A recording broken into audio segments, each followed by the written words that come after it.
I'm here. I'm here. I'm here. Just need to get some things in line. Whoops.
For those that haven't heard, Henry Kissinger has died at the ripe young age of 100 years old. R.I.P. Bozo. Well, the good news is, folks, we outlived Henry Kissinger. That fucking piece of shit war criminal. Also has a Nobel Peace Prize. Yeah, fuck that dude. Anthony Bourdain said after visiting the country of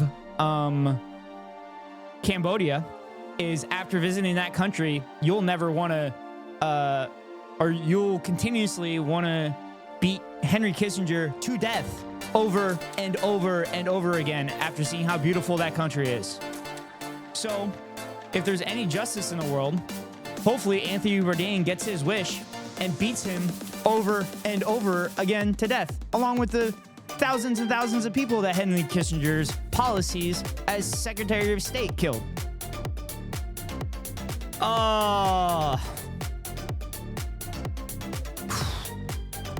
Slight justice in this world.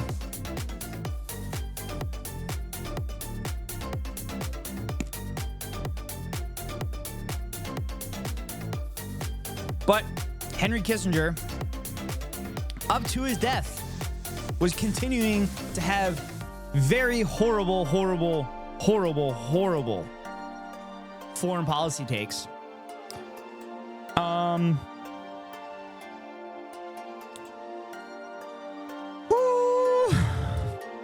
Let's see. So this one here. So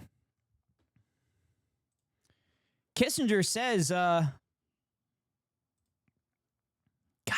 reject all. Kissinger says Germany let too many foreigners in because there's minorities in Berlin cheering for Hamas's attack. I don't think they're cheering for Hamas's attack. I think they're pointing out what happens when, you completely brutalize an entire population and, shit starts hitting the fan and blowback occurs. I don't think it's necessarily cheering. I think it's saying, hey, we told you this was going to fucking happen. So, yeah.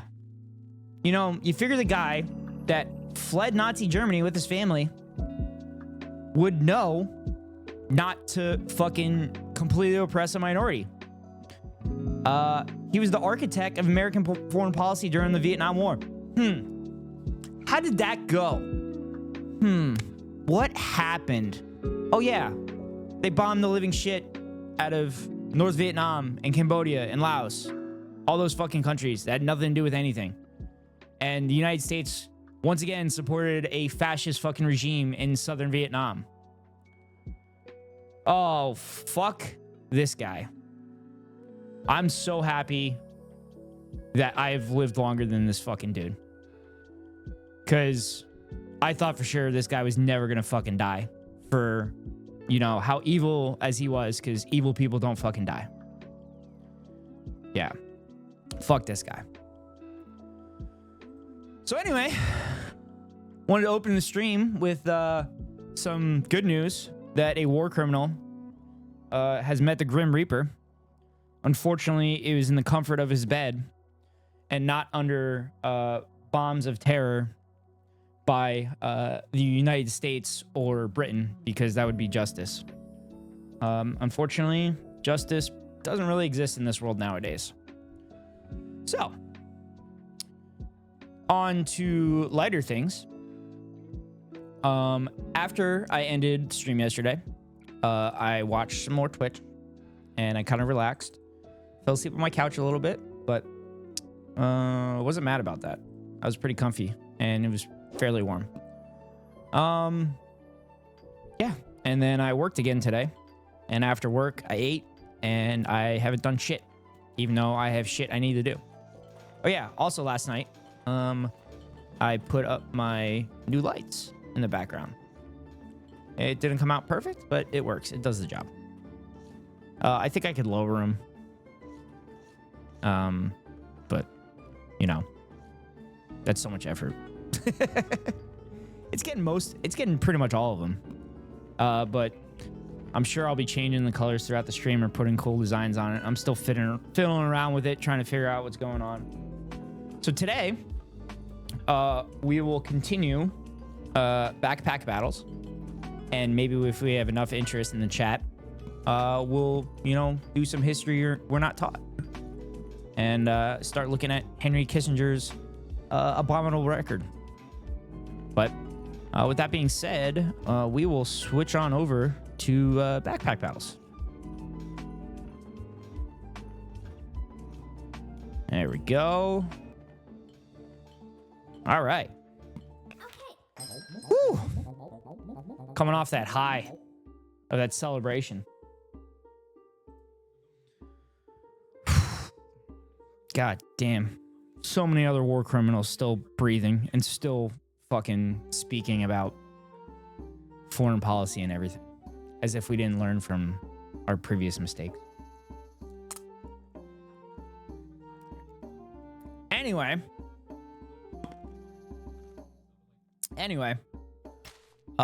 let's get going.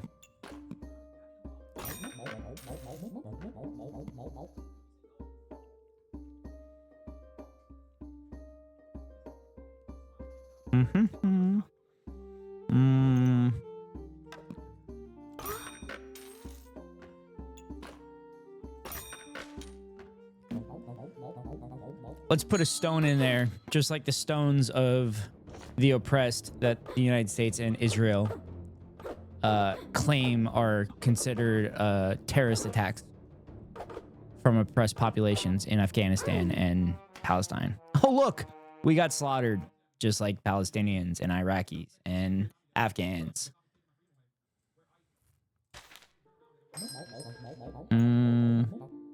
Whetstone?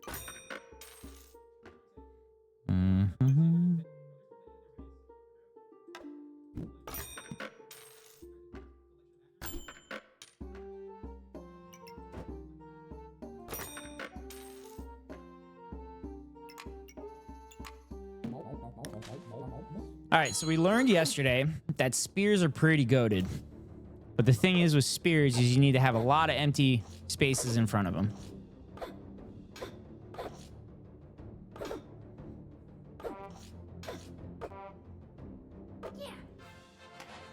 Victory!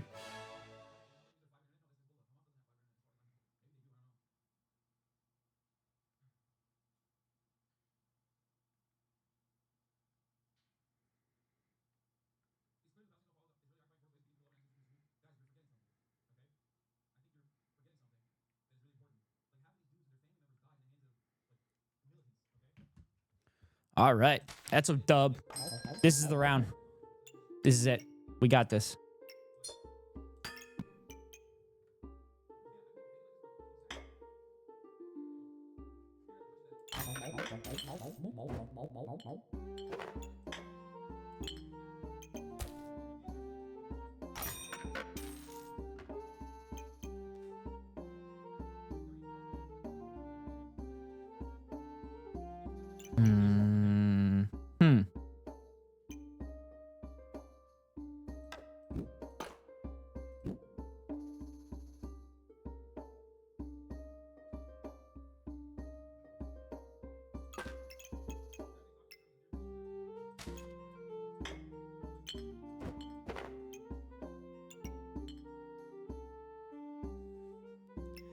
Ah, spank me.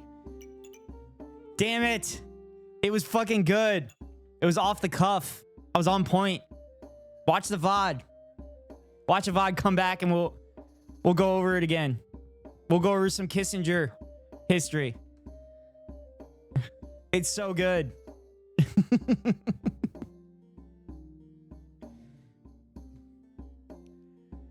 Oh, man.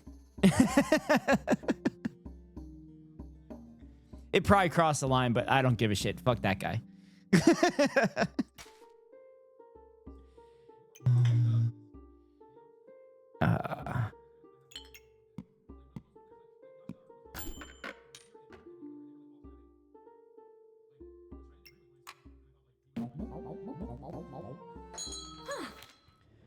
Oh, 100%. I didn't even get into the other ones. I just talked about Vietnam and Cambodia. Just the ones I know off the top of my head. Dude, the motherfucker got a Nobel Peace Prize, by the way. Did you know that?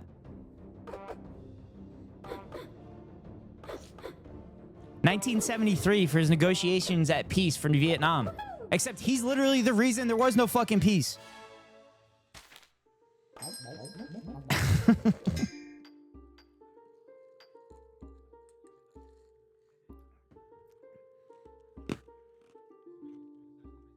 Dude, you gotta watch the VOD. It was a solid fucking rant. It's probably one of my better rants, to be honest with you. Yo, that would be a bop. Oh, we gotta produce that. I probably agree it exists. The VOD. So if you let me see how I can navigate you. So if you give me a second. Fuck it. I'll just show it to you. So you have my stream up here like this, right? Oh, God. So if you click on my logo there and go to videos and then filter by past broadcast, and then you select here, this question mark one, this just means that I'm still broadcasting. You can watch my stream, like what I've already streamed. So watch that at 2x speed. Let me know how that rant went and if you approve of it. All right, and then get back to me. That's your quick homework assignment. Except if you're at work, you might want to make sure you have headphones in. I'm pretty sure I dropped some cuss words.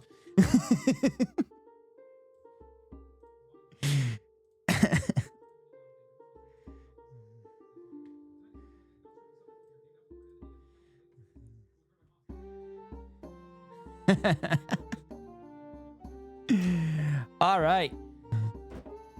Let's go here. Figured out that armor's important.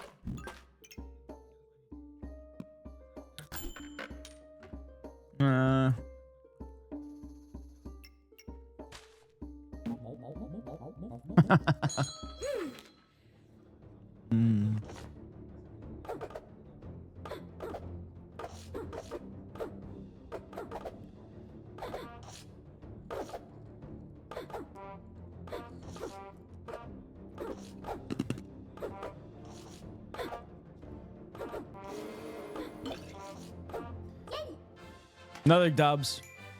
Unlike Henry Kissinger, who took a big L today. Oh, there's gonna be so many pot shots during this stream. Oh, I can't wait for the media. They're gonna completely whitewash his entire fucking history and be like, oh my God, he was so incredible in foreign policy, blah, blah, blah, blah, blah. The guy was a fucking racist piece of shit. Oh, God. Fuck that guy.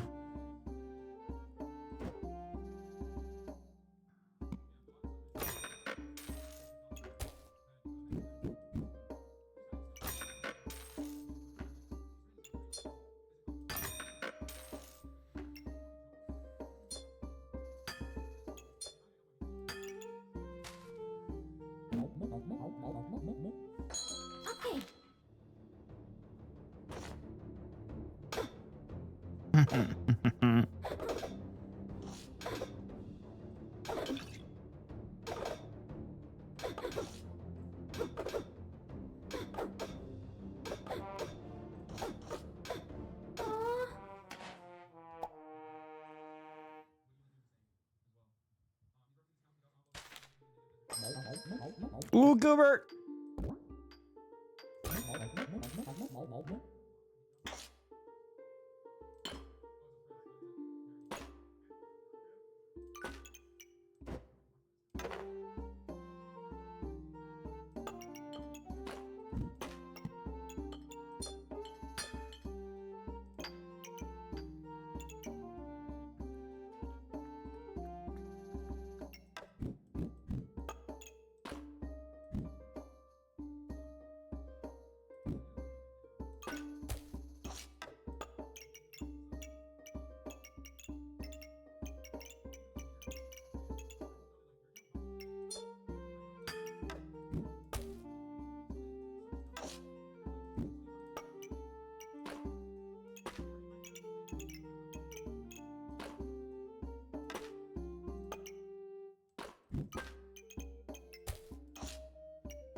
Oh, that's why. That's weird. Oh, out of gold? Shit. I wanted to try that thing. Ooh, lightsaber.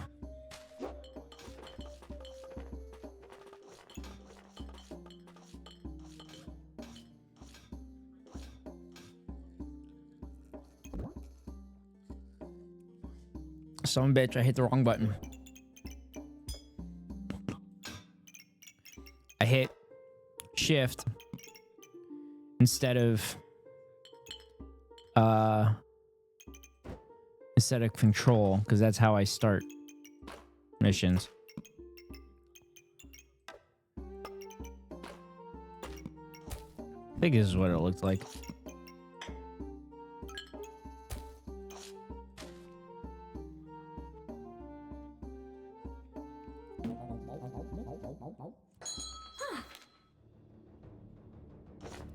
So the lightsaber is gonna be perfect because I'm gonna lose this hero sword into that goober.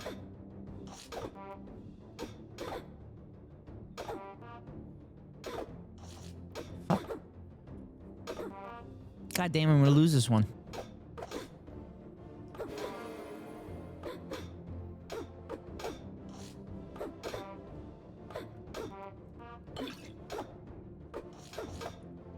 Oh, what a comeback! Holy shit. That was 100% me setting that bar low, so I'm never disappointed.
Oh, the ruby.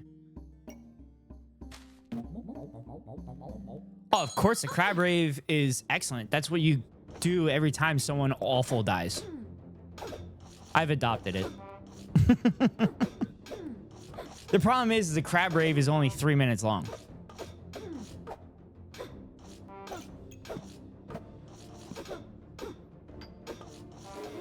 Oh, God, fuck that guy.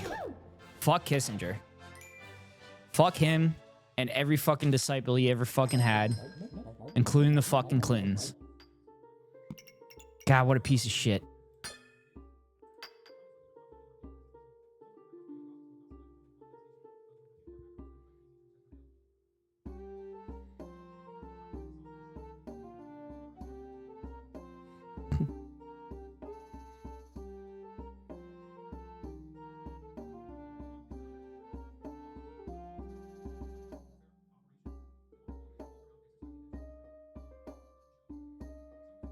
Oh my fucking God. I'm reading it right now. Holy shit, I forgot that Kissinger was the reason that the original 9/11 happened.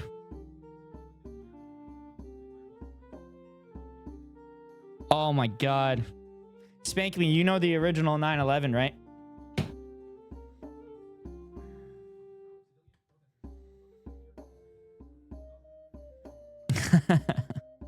I mean, he was Secretary of State, and they fucking overthrew the... I guess I'll bring camera up. Yeah. So, let's see if I can bring up some...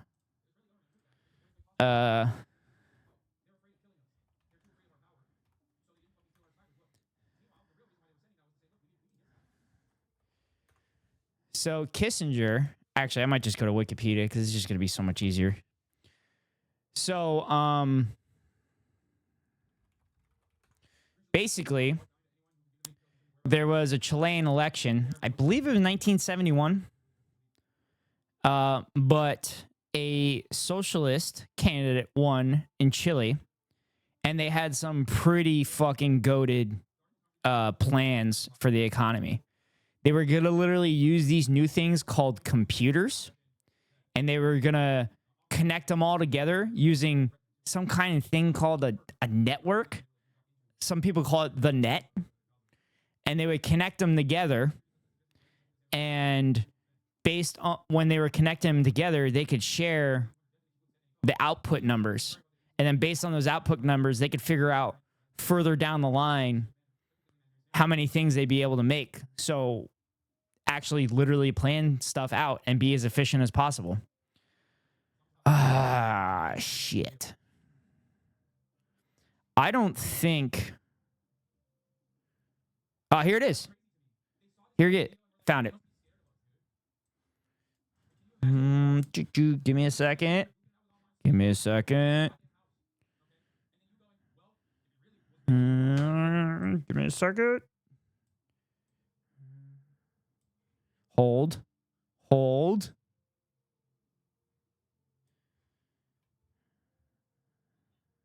Whoa. Hold. Hold. Hold.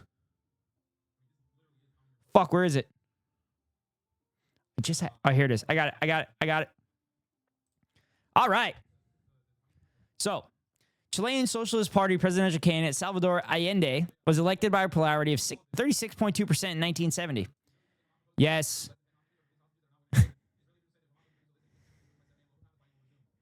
Oh my God. Fuck Pinochet. Fuck that guy. Also, I got another story following this.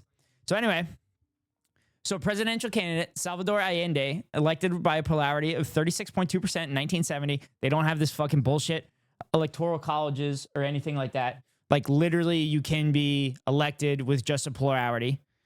But I believe they had a parliament too. So he didn't have all control, but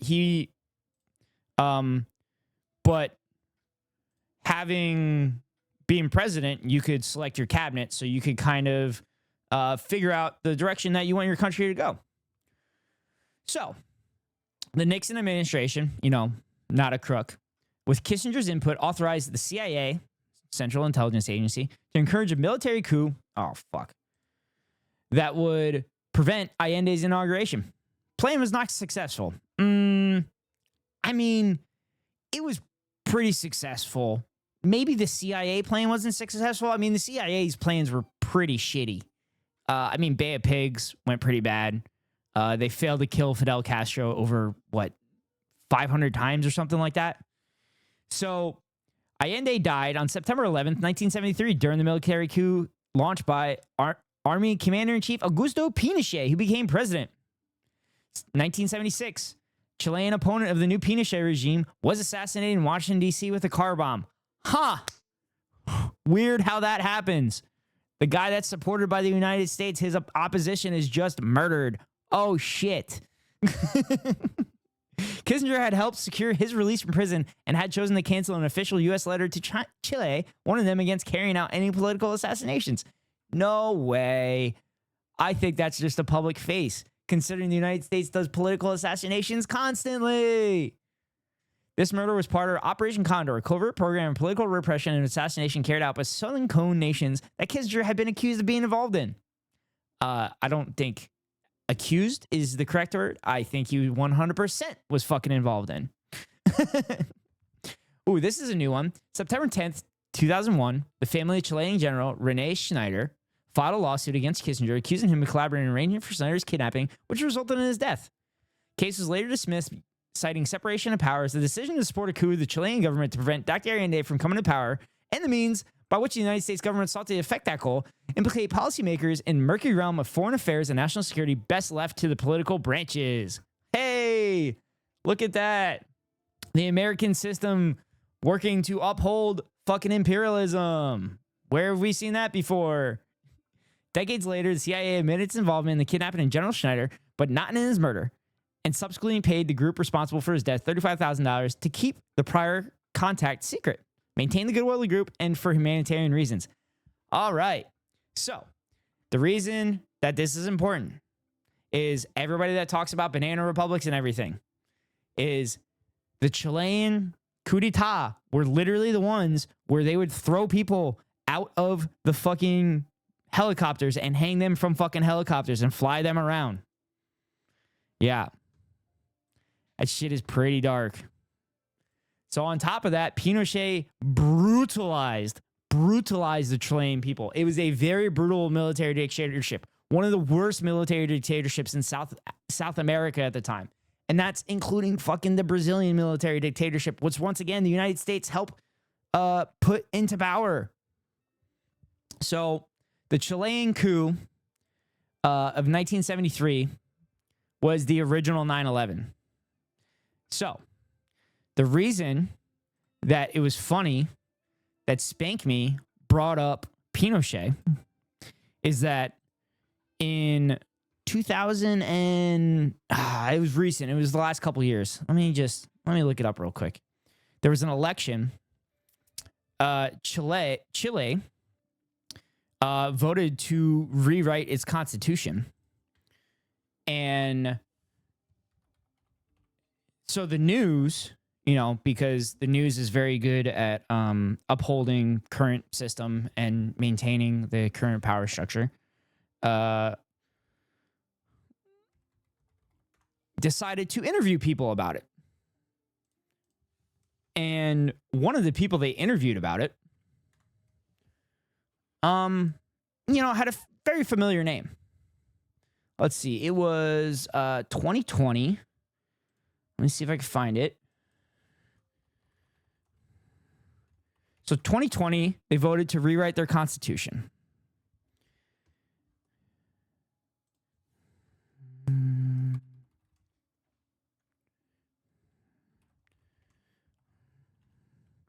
Hold.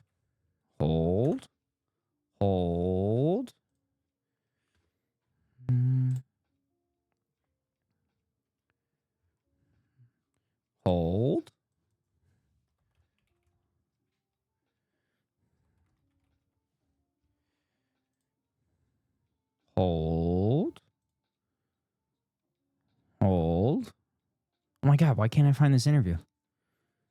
What the fuck?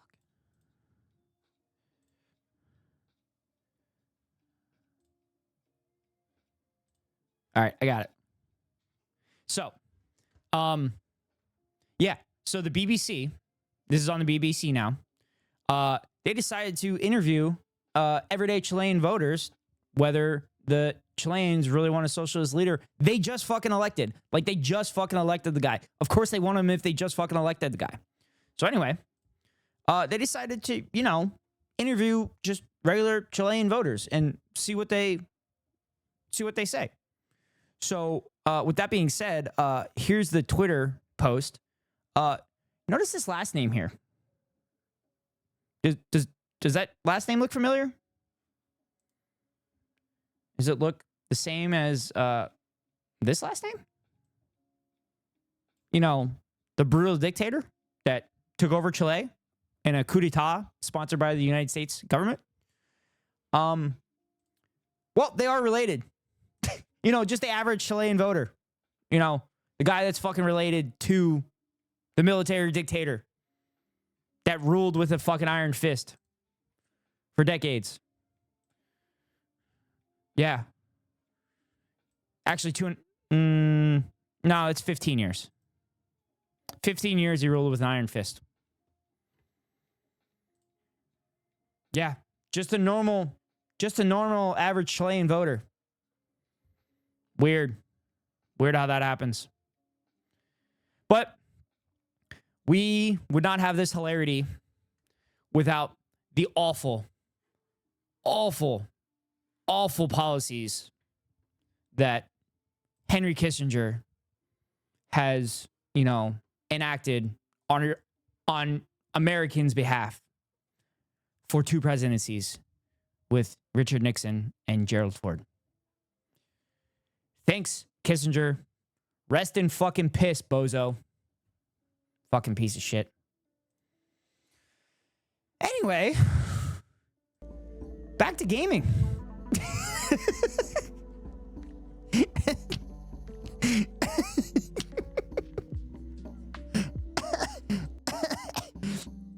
So did you like that? Did you like that transition, Spank Me? Oh, I'm gonna have to make that a highlight clip for the Twitch channel because I feel like that was a pretty good reaction. Oh, shit.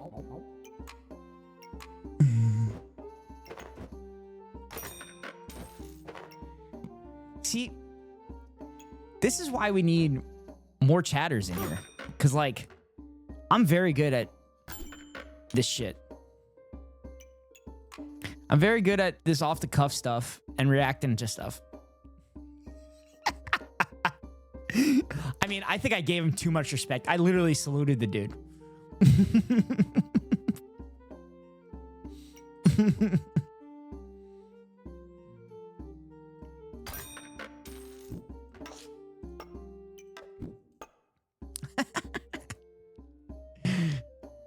Oh, I didn't say rest in peace. I said rest in piss. Rest in piss. That's very important that you get that word.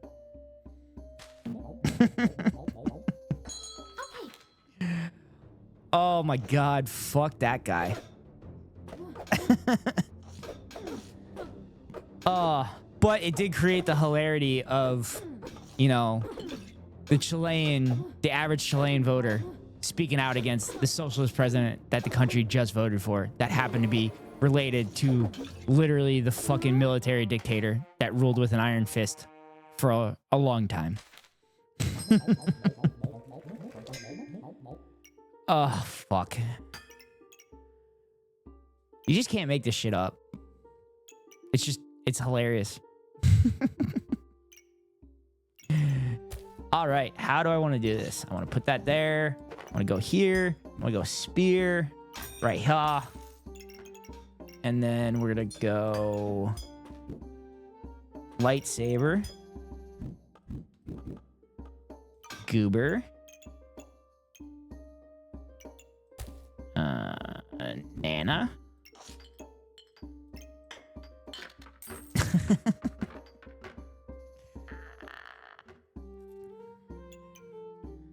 Also, there's this awesome news of another American Osprey going down, which it hilariously has always gone down. The American Osprey, I believe, has crashed like 10 times, but another one went down. I haven't heard casualties, so I feel bad if any service member perished in it. But it's kind of hilarious that we keep using the same shit that crashes all the time. But then people are worried about, you know, the Taliban using the equipment that we left behind and, you know, disabled and made sure it wouldn't fucking work. And they're claiming that it's going to fly to the United States and hurt American people. Apparently they forget that Afghanistan is very fucking far away.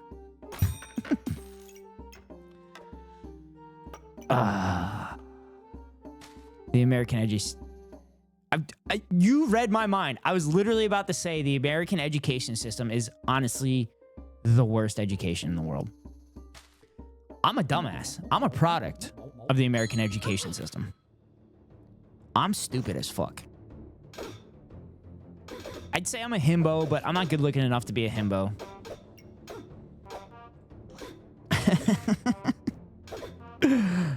Oh my God.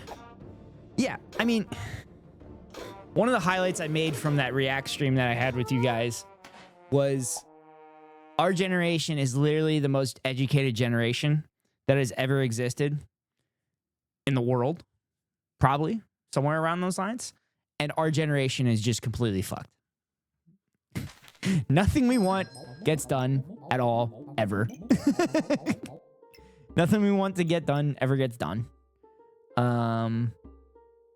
You know, we can't fucking afford any housing because everybody that was born with a silver spoon in their mouth, you know, has to own a house or an apartment and then charge a single family an arm and a fucking leg because that's what the market says to do.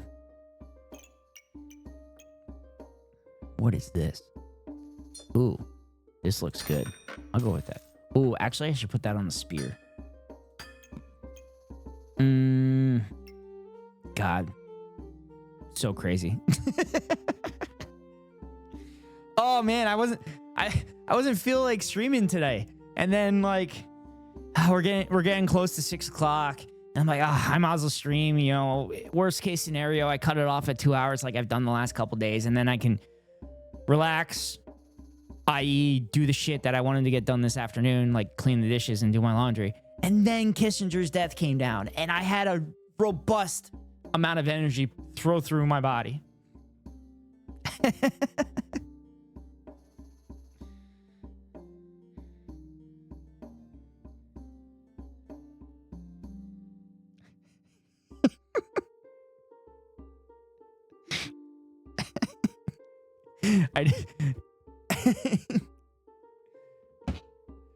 I mean, we can do that. I got beers. No, that motherfucker doesn't deserve consumption of alcohol. What we can do, though,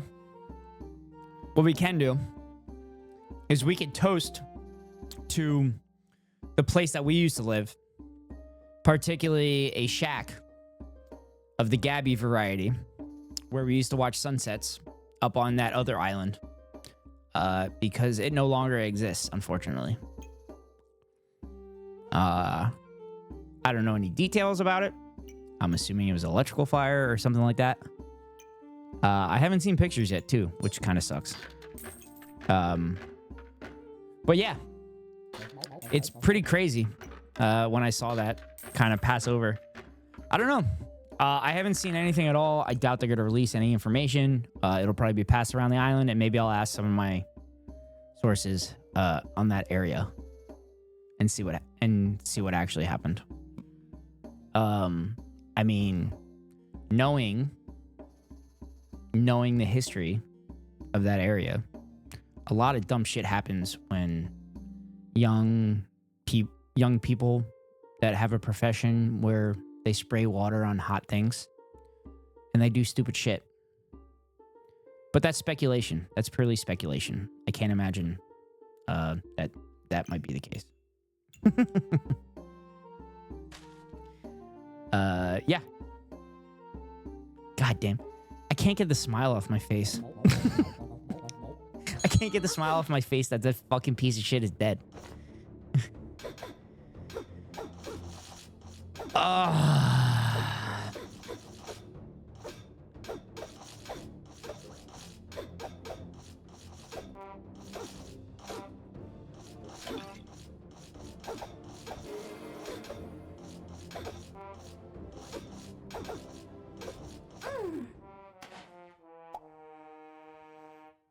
Oh, I lost. Damn it. This was not the round. Oh, shit. God damn. I was scrolling through that Wikipedia article of Kissinger. God, he did so many fucking horrible things. And then the media just praises the shit out of him. I mean, I get it why the media praises him, because, like, he created decades and decades and decades and decades and decades of it bleeds, it leads. So, I mean, that just... It gave the news media stories so that they don't have to point out how, you know, our standard of living has decreased over the decades, and how unions have been eviscerated over the last 5 decades, or technically 4 decades, 4.5 decades. Oh, God. What is this? We did the... Oh, shit. I'm assuming you want me to react to this. This weird new tool. What the fuck? Why do I have an ad?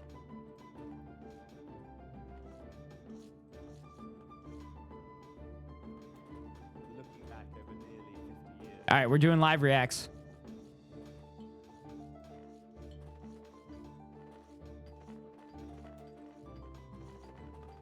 Oh, I thought this was Pierce for a second.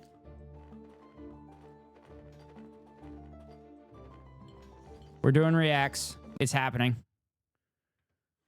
What the fuck?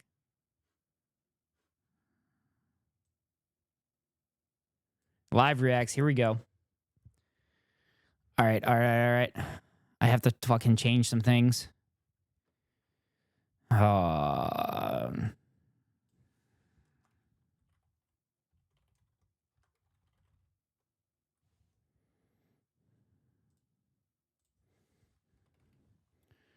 Sorry, I have to do some things.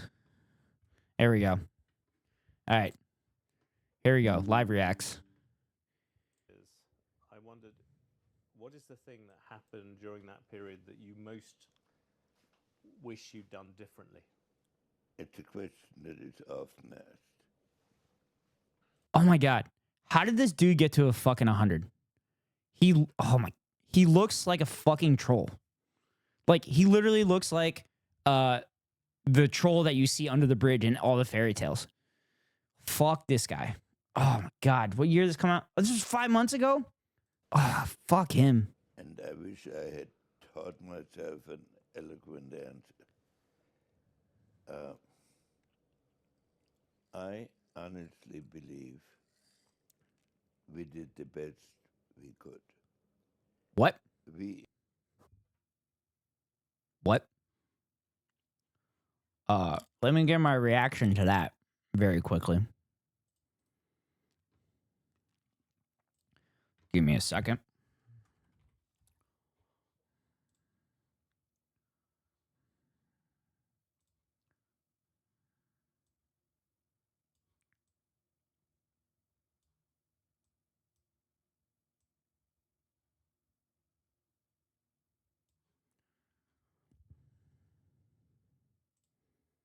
I'm sorry, what? The best we could? Huh?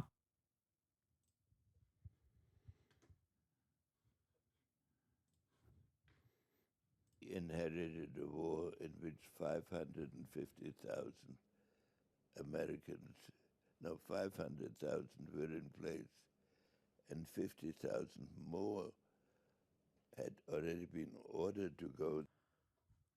Okay. So now he's saying we inherited the war and we had 500,000 soldiers over there.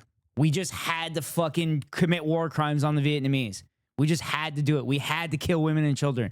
We had to fucking blow up fucking villages. We had to blow up fucking Cambodia where they're literally still fucking finding moms. We had to burn down all of their fucking forests with napalm. We had to give them fucking cancer for decades. There, and we're on the way to go there. In America, public opinion had turned in a significant way. Wait a minute. So you weren't happy that American public opinion had turned because you were sending their sons over to be killed in somewhere that's thousands and thousands of miles away. Get the fuck out of here. Color me shocked. Why would people whose children are being killed in an area thousands of miles away from home, why would their opinion change on that? No way. Funny enough, the opinion changed because American media started showing the bodies coming back from Vietnam. And that's why, to this day, the media does not show the bodies coming back from war, because the media runs on war and the war industrial complex. And if you show bodies coming back, then American opinion changes about war. You're actually seeing it in Russia too, because Russia is starting to see the bodies come back from, or not starting, they've been seeing the bodies come back from Ukraine, and they've been protesting this whole time, and then getting thrown in jail for protesting, but that's another story. Against the war and in violent demonstrations. Whoa. Hold on. I gotta react to this again. What? Violent demonstrations? Why are they violent? Why are they violent? I don't understand. So spoiler alert, chat. Spoiler alert. These demonstrations were violent because police officers made them violent. Don't get me wrong. There's probably like 0.1% where there was like actually people out there. But a lot of these protests were nonviolent. And then cops, did cop things. And, threw tear gas into the crowd, started beating the crowd, started lobbing sometimes live ammunition into the crowd. So the violence was perpetrated by the state. But yeah, violent demonstrations. Okay. in the streets among the international public. Everybody was against the war. Okay. Okay. All right, chat. The reason democracies work is because collectively, human beings, when they make decisions together, it usually comes out to the correct conclusion. So, if a vast majority of people are against something, you're not supposed to continue that fucking thing. It's pretty simple. You're not supposed to continue it if a vast majority of people are against it. Now, he's going to claim, oh, they weren't informed or anything like that. No, they were fucking informed, and they were on the right side of history, which you're acknowledging by saying we did the best we could, by acknowledging that things didn't go well. You're literally saying, oh, we did the best we could. You're acknowledging that it was a fucking failure. So if you would have listened to the people from the fucking get-go saying, why the fuck are we there? Maybe you would have had a decent legacy. But they also were for America defending them. Wait, how? Oh my God. This is going to be the longest react ever. Not as long as Hassan's reacts, but holy shit. Defending Americans. How the fuck does bombing a Vietnamese village or a Cambodian village or a Laotian village, how the fuck, which are thousands of miles away from the United States, how the fuck bombing innocent civilians is that defending America? I mean, that's some fucking, well, I was going to say that's some Israeli fucking logic, but I mean, Israel takes after the United States, so that's not really that shocking. So, like, what? Jesus Christ. The fucking mind melt. I can't wait to see the meme spank me. Credibility around the world depended, as it does today, on our I just realized my ability chatterino to was not in a good spot, tasks we had which I'm assigned fixing right now. ourselves. We have There we go. comparable problems today in issues in Taiwan and elsewhere, Ukraine. Whoa. So What issues in Taiwan? The United States government acknowledges that is a one China policy, meaning that Taiwan is a part of China. With that being said, why do we care if China goes to Taiwan? It is our current policy to acknowledge that Taiwan is part of China. So if China goes to Taiwan, that means they're literally going to their own country. That's like saying China is going to invade the United States for the United States having military bases on Hawaii. Now, don't get me wrong. We basically fucking stole Hawaii. Hawaii was its own fucking country and we stole it. That's a different story. But that's the metaphor. our decision was to try to end the war under conditions in which the control over their own destiny fell more and more into the hands of the South Vietnamese. We gradually Okay. So the South Vietnam government was a fascist military dictatorship.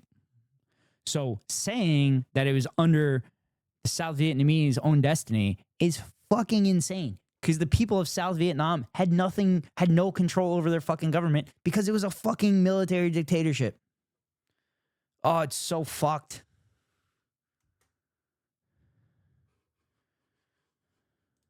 through our troops conducted negotiations, but also conducted enough military operations so that our adversary, now quasi-ally, but our then adversary did not become convinced that he could take over. Wait a minute. So now he's saying that we wanted to come. Sorry, I got to sneeze.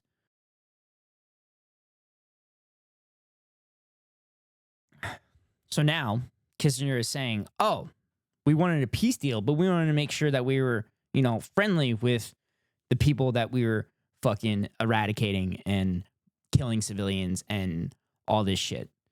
And now he's going to say, we did not want Afghanistan, except Afghanistan to Russia happened fucking 10 years later.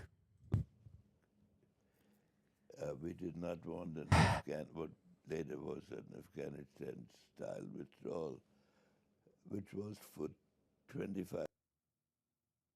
Oh, he's saying they didn't want to withdraw that Afghanistan had, which was agreed to by Donald Trump and fulfilled by Joe Biden. And if you pull out slowly, which also the United States didn't really have a lot of military in Afghanistan, and they disabled every vehicle and equipment in Afghanistan. I mean, it was stupid not to take out Afghan people that helped the cause for 20 years, but like that cause shouldn't have been there at all, regardless of it being 20 years. 500 people. We had 550,000 people, plus 1 million armed Vietnamese in place. Yeah, 100%. I'm right there with you, Advil. Like, fuck that dude. Fuck this dude. We are celebrating a death of a war criminal. Hope he rests in fucking piss. Yeah, it fucking blows my mind that he thought you could he thought that the people you're negotiating with, the people that you've fucking killed thousands and thousands of civilians for and, provided untold atrocities for, would want to be your allies after this. And the fucking irony of everything is that Vietnam loves the fucking United States. It's just fucking unbelievable. At every state conducted with the absolutely, what's the better way at any one point. We didn't think so. I still don't think so, but I'm open to that argument, but what is meant by better? We reduced American casualties substantially so that by the last year of the war... Yeah, but there's still Americans dying, you fucking idiot. Americans shouldn't have been there in the fucking first place. But because you had this fear of communism spreading and you were so terrified of communism, you didn't want a successful communist state because you didn't want the American working class to realize, oh shit, they run their shit by and for the people where it actually helps the people out rather than the fucking corporations. You didn't want that shit to happen, which is why we continue to fucking blockade Cuba. And Cuba has better life expectancy than us, better infant mortality rate, better education than us. Fucking Vietnam, right there the same way. Russia still has a higher home ownership rate than us. They were in the thousands. When the Nixon administration came in, they were reduced to less than 100 in the last year of the war. And we withdrew from ground combat within 2 years. 2 years? At all times.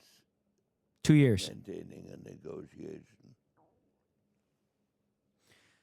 So I also read that the South Vietnamese were kind of balking at peace negotiations because they didn't want to have any kind of peace with North Vietnam. And yeah, spank me, I'll check it out. Yeah, South Vietnam didn't want anything to do with North Vietnam at all because, again, South Vietnam was a fucking fascist state. So fascists and communists it doesn't really go well for fascists. Communists tend to have the upper hand, and communists kill a lot of fascists, which it's a good thing. Fascism's pretty fucking bad. The irreducible demand we had was an autonomous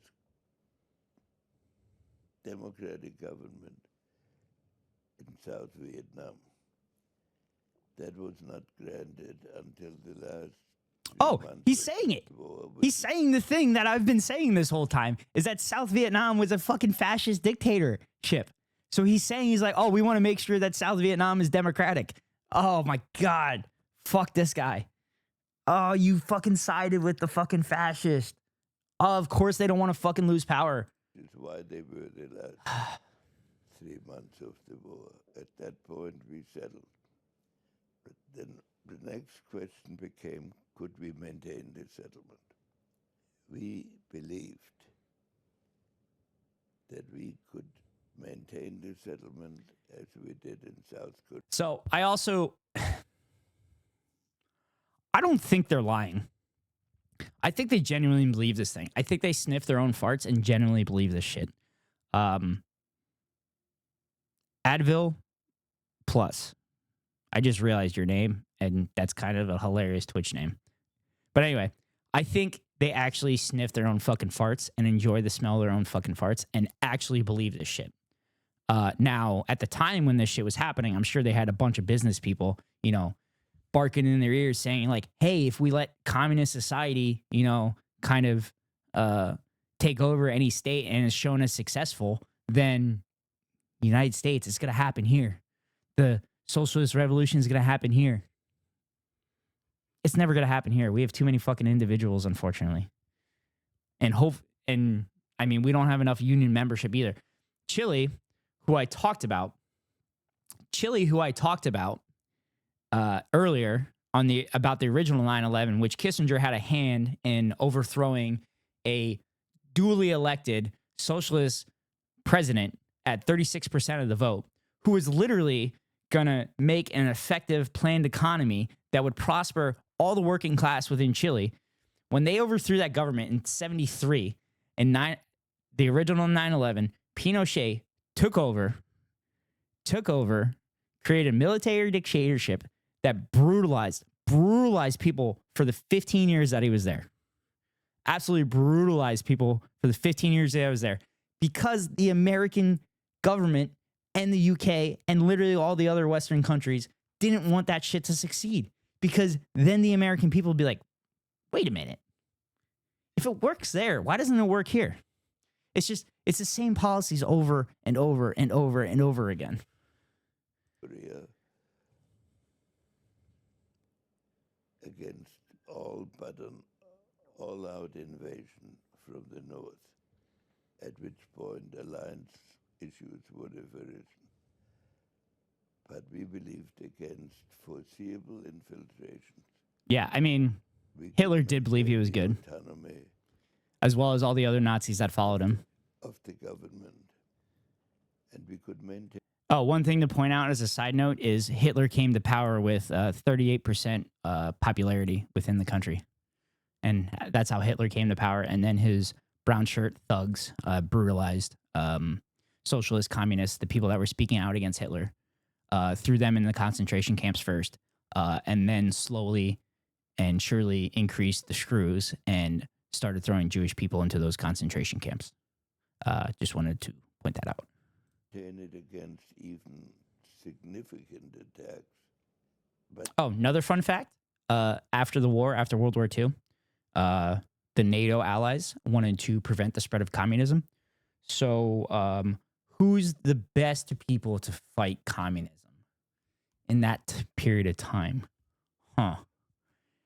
If they were expanding against communists, who would be the best people? Oh, Nazis. So the NATO allies took Nazi generals and literally put them in their own forces and then fucking absolutely demolished South American and Latin American countries, as well as Southeast Asia and other fucking countries. But then Watergate occurred within 2 months of the settlement. And wait, I gotta repeat that. It occurred within significant, and we could maintain it against even significant attacks. But then Watergate occurred within 2 months of the settlement. Okay, so the United States got completely cumstered and dumpstered by guys in fucking flip-flops over the years, and he's still talking about, like, actually, we want to leave our soldiers in there and, just continue the imperialism to defend you, of course.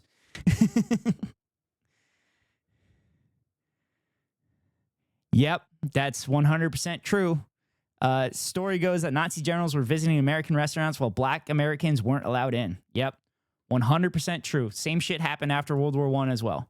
World War I, black soldiers came back and they weren't even allowed into certain public places and everything. We have a wonderful history, which is why I like covering the history that we're not taught like I do on my YouTube channel, because if you fail to learn from history, you're doomed to repeat it. And the Congress, reflecting public opinion, forbade any kind of military action Good.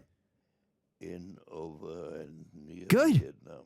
That's a W. It took fucking years to get to that point for Congress to be like, no more military action in Vietnam. That's fucking ridiculous. It had destroyed the bases. Thanks, Avidal Plus. I appreciate you. It was painful. It was the saddest moment of my public life when I had to Oh, fuck this guy. security advisor's office and recommend the... Oh, God, fuck him. All right, I kind of want to look up... I kind of want to look up Anthony Bourdain's episode of Cambodia, because he said some awesome stuff about Kissinger. I believe the actual quote was, he's like, if you visit Cambodia, you will never not want to beat Henry Kissinger to death with your bare hands over and over again. Let me see if I can find it. Gone way too soon. Anthony Bourdain.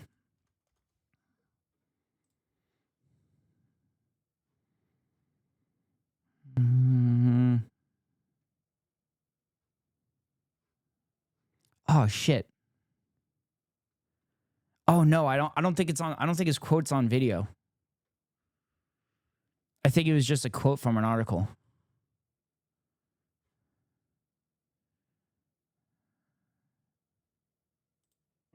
And then you have the late celebrity chef, Anthony Bourdain, who once said, once you've been to Cambodia, you'll never stop wanting to beat Henry Kissinger to death with your bare hands. You'll never again be able to open a newspaper and read about that treacherous, prevaricating, murderous scumbag sitting down for a nice chat with Charlie Rose or attending some black tie affair for a new glossy magazine. Anthony Bourdain was pretty based. Witness what Henry did in Cambodia, pretty based. the fruits of his genius for statesmanship, and you'll never understand why he's not sitting in the dock at The Hague next to Milosevic. Now, those were the words of Anthony Bourdain. And I want to get your... Yep. And then you have the late celebrity... Yep. Anthony Bourdain was pretty based.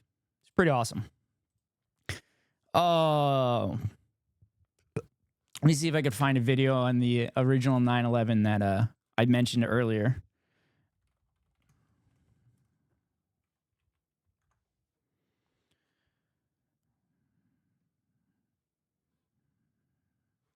Oh, 3-minute history. Oh, man.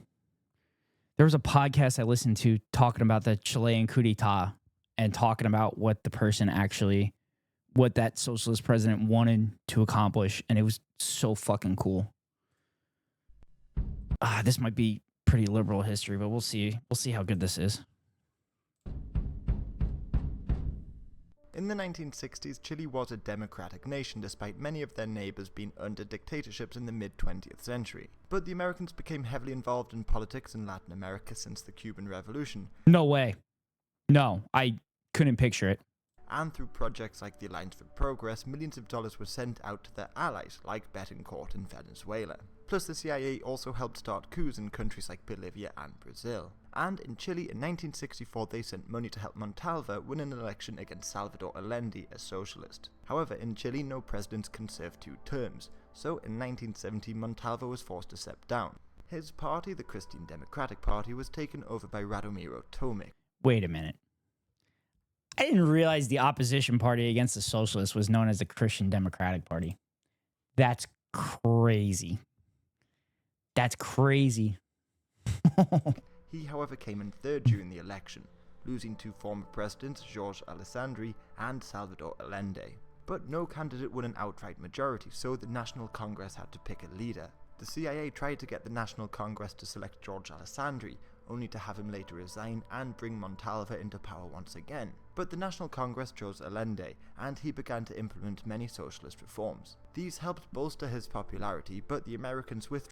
Again, the socialist reformed is a planned economy to protect working class people and to make sure that capitalist owners don't further brutalize and exploit the workers of Chile. Through aid to Chile, and the country suffered through mass inflation. Plus, his close connections with socialist leaders like Castro worried many on the right, so in Parliament they united to form the Confederation of Democracy and stopped further reforms. And the CIA helped. There is nothing more right-wing than to form a coalition and call it the Coalition of Democracy, and then try to overthrow the democratically elected president. Fund opposition to Allende, like the El Mercurio newspaper, which called for him to be overthrown. He also had very little support from the largely right-wing military officers, who lived in a relatively closed-off community. No way. No way. You're telling me that an echo chamber of military officers are right-wing, where they don't listen to other, outside influences, and they don't use their head, and they just double down and reinforce their ideals? Get out of here. But these officers still had a great deal of political influence. For instance, in 1969, soldiers rose up to demand higher wages as part of the Tacnazo insurrection. However, the new army commander-in-chief, René Schneider, promised to keep the military out of politics when Allende was elected. This angered those that believed Allende was poised to install a communist dictatorship, so Schneider was assassinated just a year later. His replacement, Carlos Pratt, maintained this policy, but still paramilitary groups like Fatherland and Liberty were formed. And after a couple of years of rising tensions, Colonel Super took his... There's nothing better than a far-right group calling themselves the Party of Liberty and then trying to oppress the people. That's not exactly liberty. ...tank regiment to the presidential palace in June 1973. Although this coup failed, it became apparent that without the support of the military and national police, Allende could not restore order, and the poor economy led to strikes breaking out around the country. The wives of military officers protested outside Pratt's house, and he was forced to resign and was replaced by... Whoa, I missed that. What happened? Apparent that without the support of the military and national police, Allende could not restore order, and the poor economy led to strikes breaking out around the country. The wives of military officers protested outside Pratt's house, and he... Wait, the wives of the officers protested?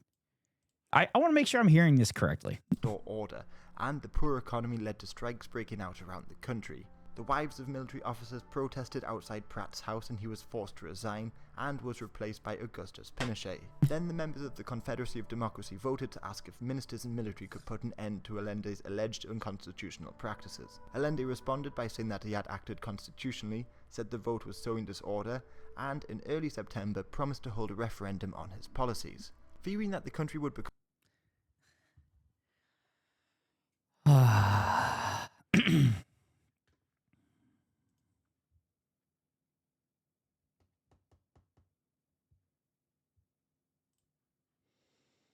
So, a socialist government official followed the rules to the T as they were supposed to. Said, actually, if you don't like it, fine, let's have a referendum on the policies that I'd like to implement. And let's let the people decide. And the right-wingers didn't like that.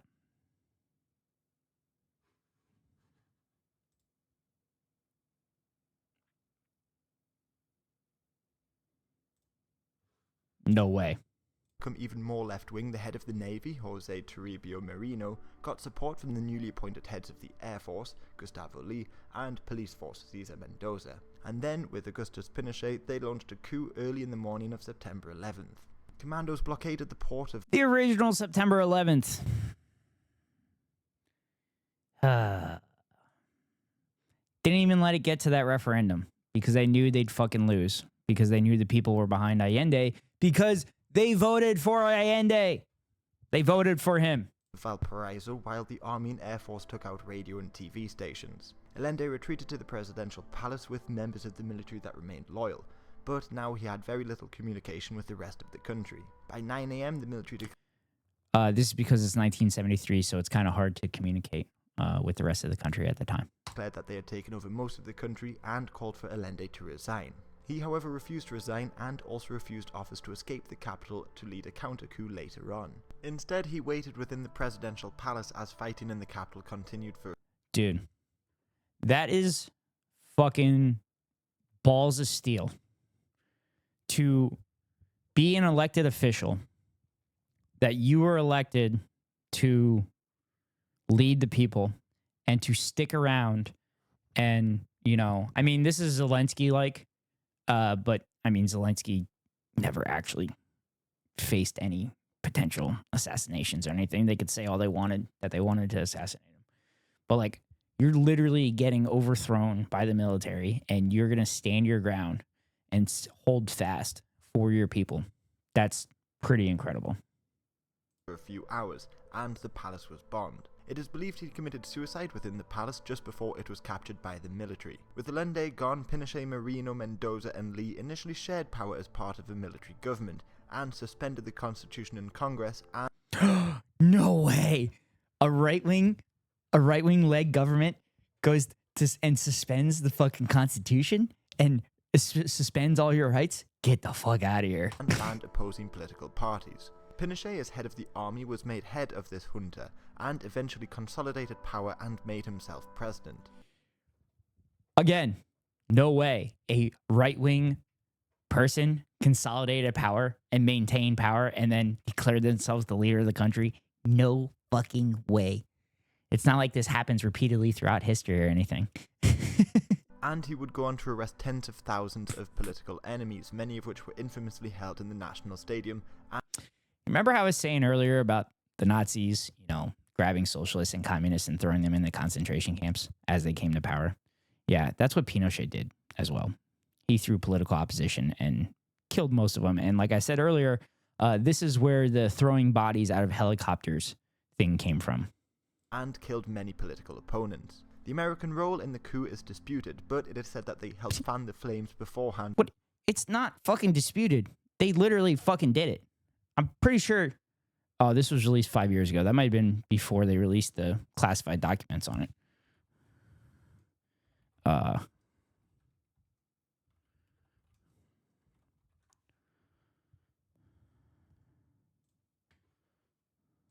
And helped justify the coup by spreading the idea that Allende was planning a Marxist self-coup as part of Plan Zeta. The Americans did, however, maintain close relations with Pinochet, who ruled Chile until 1990. Fucking Reagan. Fuck Reagan.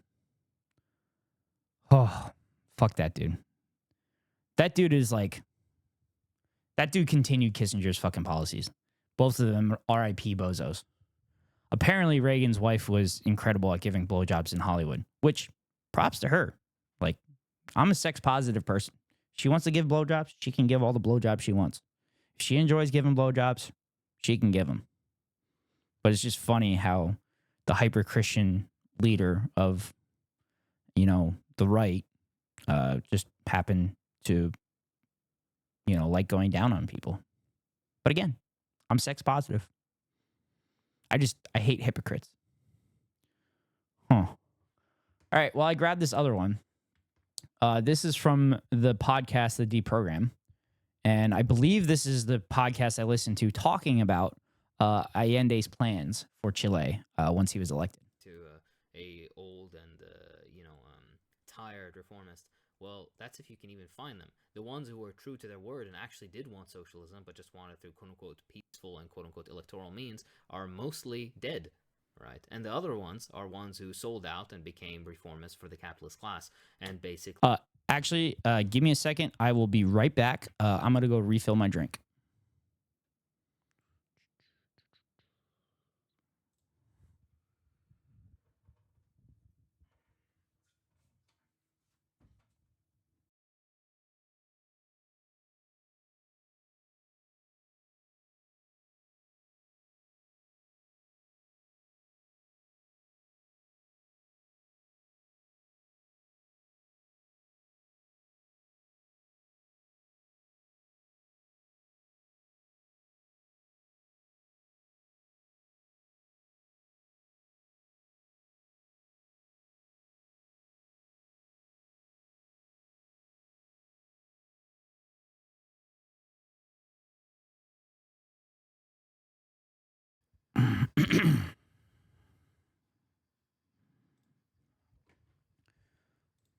wanted to maintain a system and never genuinely believed in Exactly. reaching socialism.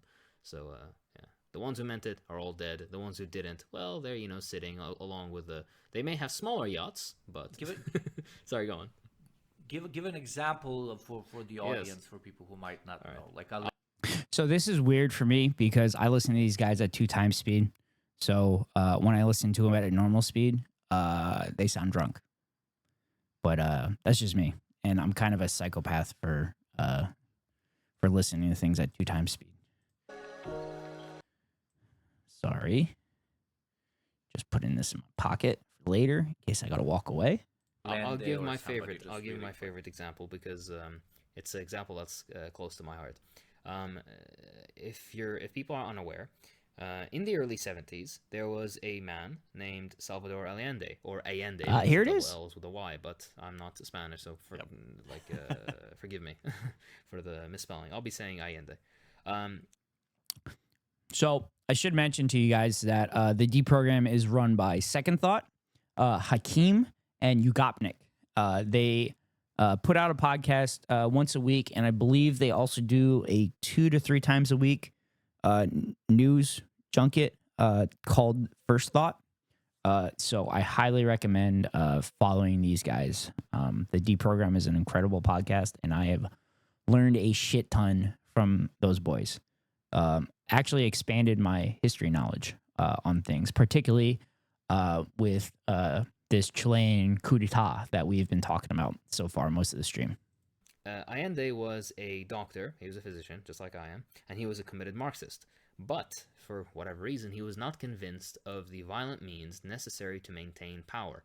He, like Chavez and like Maduro and like other people who are well-intentioned but still mistaken, he wanted to conquer state power through electoral means, and he wanted to maintain state power through electoral means. Now, what happened in the early 70s? He won the election. So continuing to maintain power through electoral means that you're taking care of working class people throughout your term, because the working class people make up a majority of the population. So if you continue to take care of working class people's material conditions, they will continue to vote for you as long as you continue to maintain that. Because if you don't continue to maintain that, the population tends to veer towards a strongman type. Let me know if you've heard this before. And he came to power. And what resulted? Sorry. Let me know if you understand what I'm alluding to.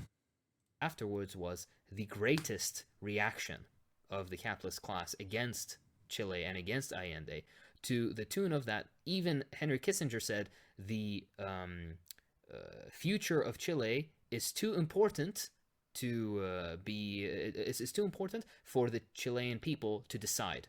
Basically saying that because they democratically chose.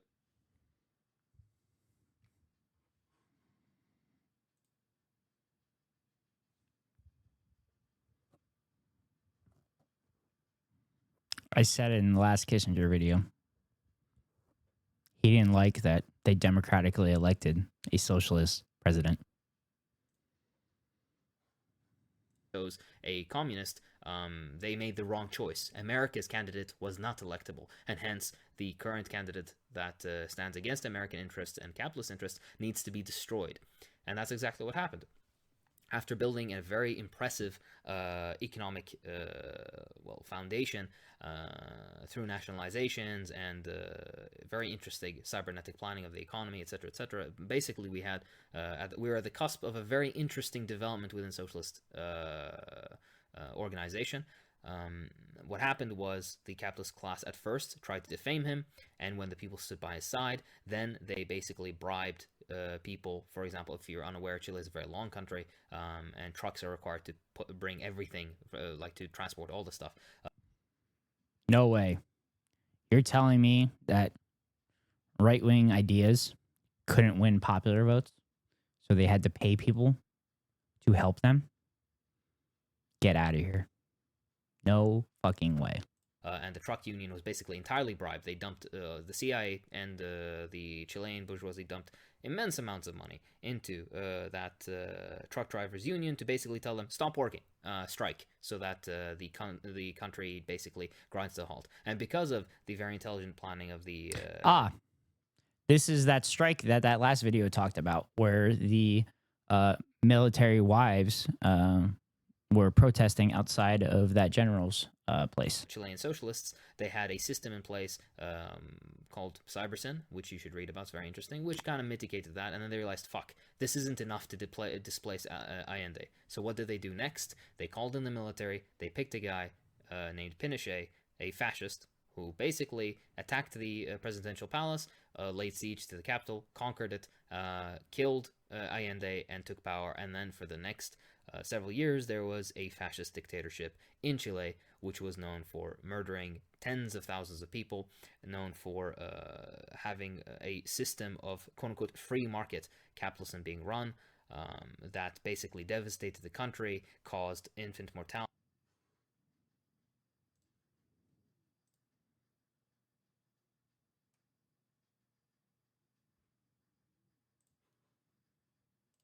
and poverty to skyrocket. Basically all the... So I want to show that Project Cybersyn that I had talked about earlier. So this Project Cybersyn, let's see. Pretty sure this is the one. Ideals socialism, maintaining Chile's democratic system and autonomy of workers instead of imposing USSR-style system of top-down command and control.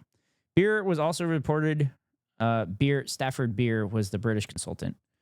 Beer was also reported to have read and been influenced by Leon Trotsky's critique of Soviet bureaucracy in preparation for his design of the system in Chile. The system. So there are 500 unused telex machines bought by the previous government. Each was put in a factory in the control center in Santiago. Each day, data coming from each factory, several numbers such as raw material input, product output, number of absentees were put in the computer, which made short-term predictions and necessary adjustments. There are 4 levels of control: firm, branch, sector, total, with algedonic feedback. If one level of control did not remedy a problem in a certain interval, the higher level was notified. The results were discussed in the operations room, and top-level plan was made. The network of the telex machines, called CyberNet, was the first operational component of Cybersyn and the only one regularly used by the Allende government. Let's see. It gets into some nerd shit about Bayesian filtering and Bayesian control. If I remember correctly, yeah, Bayesian was like probabilistic stuff and statistics to figure out the best potential scenario. Futuristic operations room designed by a team led by the interface guru Guy Bonsiepe. I probably butchered that name, but I will go with it. It was furnished with several swivel chairs considered the best for creativity with buttons. What? Swivel chairs considered the best for creativity? I mean, I guess it makes sense because you could like spin and, chat with your coworkers and everything. Which were designed to control several large screens that could project the data and other panels with status information. Although these were limited functionality as they could only show pre-prepared graphs. This consisted of slides. So basically, they were pre-prepared graphs because they probably didn't have the computing power to crunch data immediately. Because I think at this time is basically when computers were the size of full rooms. And now computers are the size of cell phones. We went to the moon with less technology than is in the cell phone, by the way. That's how much balls the fucking astronauts had. And that's how much they believed in the math and the physics that thousands and thousands and thousands and thousands of scientists at NASA and other government entities. Projects described in some detail in the second edition of Stafford Beer's books, Brain of the Firm, Platform Exchange, latter book includes blah, blah, blah. Related development was known as Project Cyberfolk, which allowed citizens to send information about their moods to the project organizers. That's interesting. But yeah. So, Yeah, so that's that cybernetic system that I was talking about, where basically they all communicate with all the arms of production, so they can figure out who needs resources where, who needs more resources, who needs less resources, what the output is likely to be, all that good stuff. So that's what the United States thought would be bad. Gains of the very nice and rosy socialist electoral victory being rolled back, with be it nationalization of resources or the providing of healthcare and education for the poor, etc. And what did we have as a result of this? All this. I was gonna switch to Arabic for a second. All this tab means like this fatigue, all this work, all this tiring, like endless labor that they tried to make socialism a reality in Chile through electoral means was shut down in an instant because they didn't choose to actually pick up the gun and fight to maintain the system that they wanted to maintain that was for the good of their own people. That is why, for example, Chile collapsed after 2 years or so, while China, which conquered... Yeah, so if they would have been able to have arms and would have been able to defend themselves, I mean, they were fighting an entire military. But maybe they would have been able to make some gains and potentially defend the government that they had voted in. Maybe Pinochet doesn't come to power. But with that being said, if they had defended it, the United States would have been on them, just like they continue to be on Cuba, because they don't like how you govern things, despite the fact that the governments are democratically elected. Power in 1949 still exists. Same for Vietnam, same for Cuba. At the end of the day, if you truly believe in an ideal and want to protect it, then you should be ready to protect that with the gun. Words and voting posters and ballots aren't going to keep you in power, as sad as it is. To quote Mao, political power grows out of the barrel of a gun. Yeah, even the most principled and dedicated and well-meaning. So they're probably going to go into this, but this is the case because capitalists will do whatever it takes to maintain their power over working class people and their power to exploit working class people and continue to make profit for them. They will not go quietly. However, I can't remember who the quote was. They attribute it to Lenin, but it's not actually Lenin. But capitalists will sell us the rope that we will hang them with because capitalists will do whatever it takes for a profit. And there's a lot of people that believe they will see the end of the world before capitalism falls because there is way too much money and way too much power currently. But if we continue to organize trade unions, we will be able to continually increase pressure on both parties to create policies that will help working class people and prevent demagogues from rising to power and install fascist systems that we will be forced to live under. Reformists, if you take power and you're not able to, if you're not cognizant of what's coming down the pike, I mean, every single time capital is going to react. They are going to mount a resistance, and it's going to be overwhelming. Yeah. That's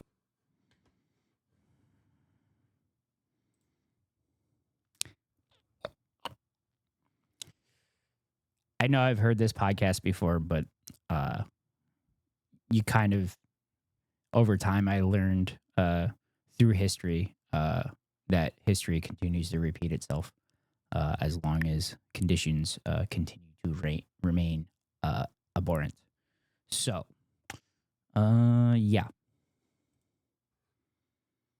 That's why it's both interesting and terrifying to watch this new surge of leftist sentiment in Latin America, or maybe not new, but growing sentiment, because we know that it's going to go very poorly. We're going to see some examples of probably some U.S. staged coups. Mm-hmm. We've already seen two. And yeah, it's true. Yeah, you don't have to wait long. Thank God the CIA is incompetent as fuck right now. Yeah. Hopefully it remains so. Yeah. I mean, they've got their hands full with the Havana Syndrome microwave brain ray. Oh my God. So people drank a bit too much. Oh, mommy, my tummy hurts. My tummy hurts. It's a fucking conspiracy by the commies. I mean, it bodes. So if you all are unaware of what the Havana syndrome is, there are workers that were working, I believe, in Guantanamo Bay or the U.S. Embassy in Cuba. It's actually, I don't think it was Guantanamo. I think it was the U.S. Embassy in Cuba. Claimed that they were feeling ill, and Cuba was the reason for it. And they created a weapon that the United States has no knowledge of and has never developed ever. But Cuba, with a limited resources that it has, definitely created this weapon that makes you nauseous and everything. And Havana syndrome definitely isn't completely made up and a Red Scare tactic to describe American embassy workers, just being hungover and or still drunk for work the next day and having to ask off to get out of work because they feel so ill. Well, for global communism, if they've developed a brain ray and the CIA can't crack it. Of course, the Cuban comrades. Of course it's them. Yep. I really need to start just letting videos play.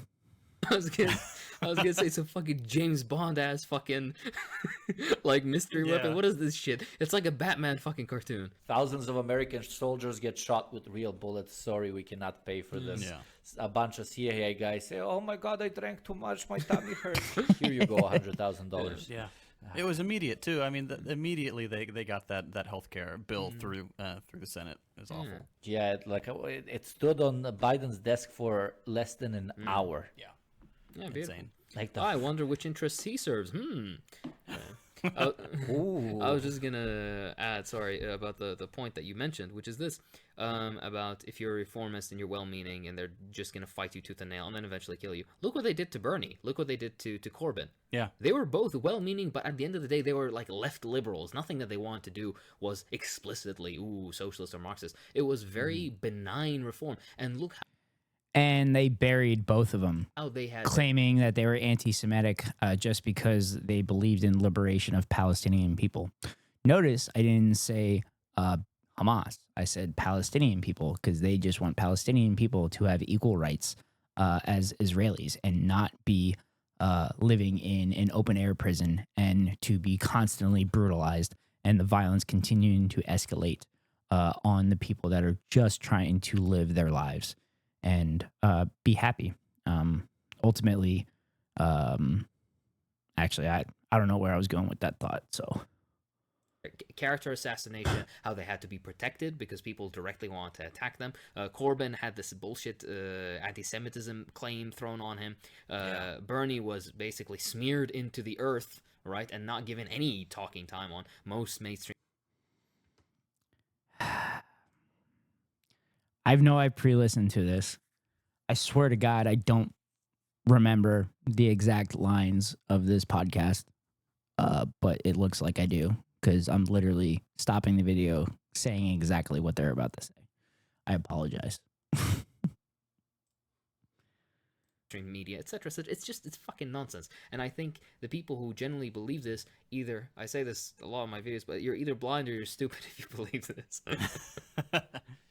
Sorry, I go on. No, that's pretty much all I had. Here in the United States, especially, and I hate having to bring it back to the U.S. so much because I'd like this to be a more international show, but we haven't had experience with revolution or revolutionary ideas in quite a long time here. The most recent thing that you might consider even vaguely revolutionary was fighting the mask. Yeah, yeah. The masks are communism. Probably Martin Luther King Jr. in the Civil Rights era. I mean, even back then, even with something as mild as that. Spank me. I've done the best React content that I've done so far. Now, I haven't done much, but I've been doing incredible React content. Asking for equal rights, to be. The good news for you is while I'm sleeping, you can backtrack on it and take a look at it. Being able to drink from the same water fountain as a white person, you had tremendous backlash against that. And there's a great old comic pane that makes the rounds every once in a while. And it's a picture of MLK talking to a news guy, and there's flipped over cars and things are on fire. And he's saying, I'll lead another nonviolent march tomorrow. And it's just, it comes back to that idea of violence. Like anything that you do, whether you're, laying siege to the Capitol or just marching for equal rights, that will always be construed as violence by those in power. And that's something we need to get through our heads. I want to repeat those last few seconds there. It's just, it comes back to that idea of violence, and there's flipped over cars and things are on fire, and that makes the rounds every once in a while. Tremendous backlash against that, and to being able to drink from the same. So he's talking about reactionary pushback when anything progressive is done, and he is referencing a cartoon of kind of claiming that Martin Luther King Jr. was not actually nonviolent because a lot of the nonviolent protests turned violent. And like I said earlier during the Kissinger video, those nonviolent protests became violent because of cops becoming violent on the protesters. So it's pretty important to hear his words here and understand that any kind of pushback that everybody sees will be seen as violence. For example, currently, any people that are pushing back on the Israeli regime and advocating for Palestinian rights, if you notice, the media, the Congress people are claiming that pro-Palestine means that you're anti-Israel and you want to wipe out all the Jews on the face of the earth. Just pay attention to these words here. Water fountain as a white person. You had tremendous backlash against that, and there's a great old comic pane that makes the rounds every once in a while, and it's a picture of MLK talking to a news guy, and there's flipped over cars and things are on fire, and he's saying, I'll lead another nonviolent march tomorrow. And it's just, it comes back to that idea of violence. Like anything that you do, whether you're, laying siege to the Capitol or just marching for equal rights, that will always be construed as violence by those in power. And that's something we need to get through our heads. Yeah. So that is the Deprogram Boys. Once again, Second Thought, Hakeem, and Ugopnik discussing Salvador Allende and what he wanted to do when he became president in Chile before he was overthrown. Here's the link to the Deprogram. Please give those guys a follow and listen to their podcast. They dive far more in depth than any of my historical videos ever do. They do a very good job. It's actually pretty excellent. So next video we'll watch is Allende's final words. I believe his final words, let me just double check real quick. I believe his final words, he broadcast them over the radio while he was in the palace prior to his death. I'm just going to double check.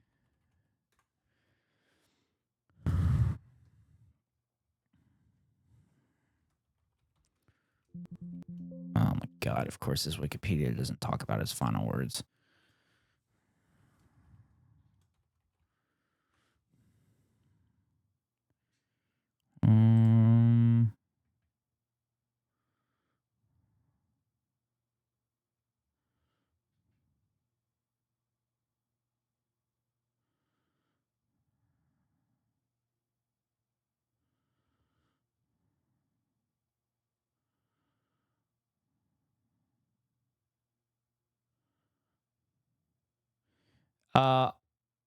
I am not positive. God damn it. I wish I'd know this.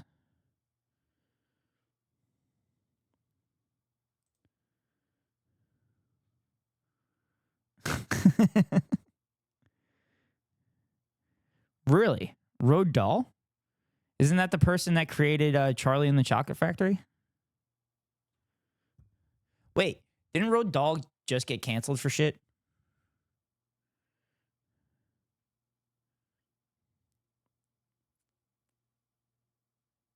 Oh, it was over radio. I have confirmation. It was over radio.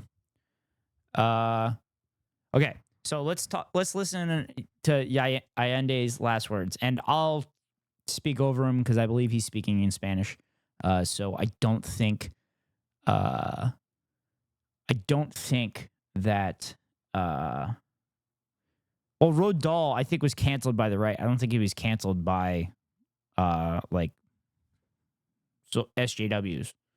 I think he was canceled by the right because his estate realized, like, hey, these are kind of problematic, so we're going to pull these back. But let's listen to Salvador Allende's last words over radio in Chile right before his life ended amidst the coup in Chile.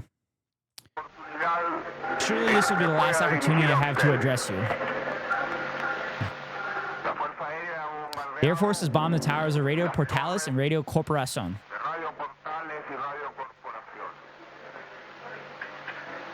My words are not bitter, but disappointed.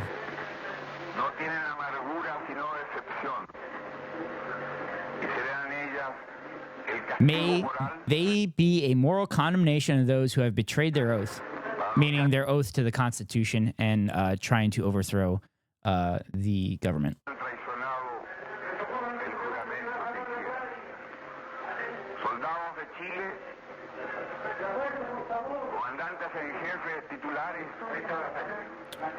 Soldiers of Chile, titular commanders-in-chief, Admiral Rino, who has designated himself,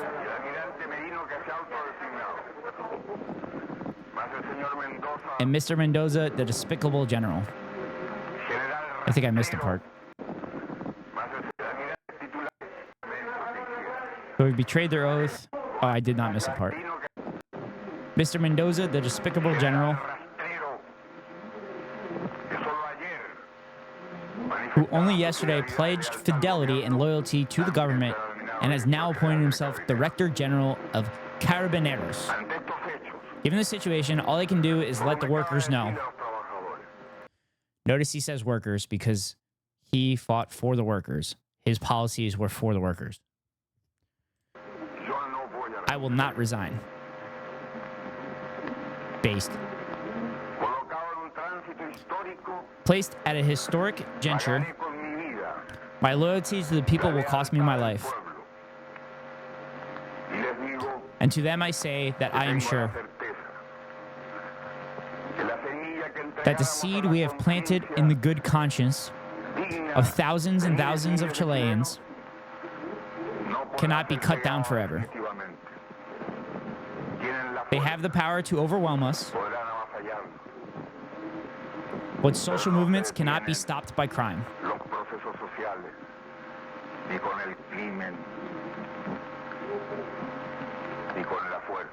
Or by force. History is ours. The people make history. Workers of my country, I want to thank you for the loyalty you've always shown, for the confidence you put in a man who is merely an interpreter of great yearnings for justice, who gave his word to respect the Constitution and the law, and did just that. At this definitive moment, the last time I can address you,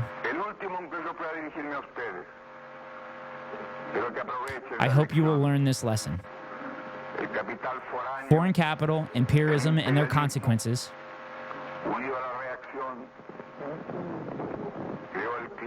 created the climate in which the armed forces betrayed tradition. Yes, he died shortly after this in the palace as the military was bombing it. It's believed that he killed himself. I don't think that's true. He probably died in the palace with the bombings, knowing what I know about propaganda. They probably portrayed him as killing himself so they could point to it and say, look, he's a coward. He killed himself. Because based on this speech, this guy was not going down. The tradition taught by General Schneider and reaffirmed by Commander Araya, victims of the same social sector. So this is what we talked about during the 3-minute history of the Chilean 9/11, is General Schneider was kind of the kickoff of the right-wing movement starting to overthrow the duly elected government, who will be in their homes today hoping with foreign assistance to retake power and continue defending their profits and privileges.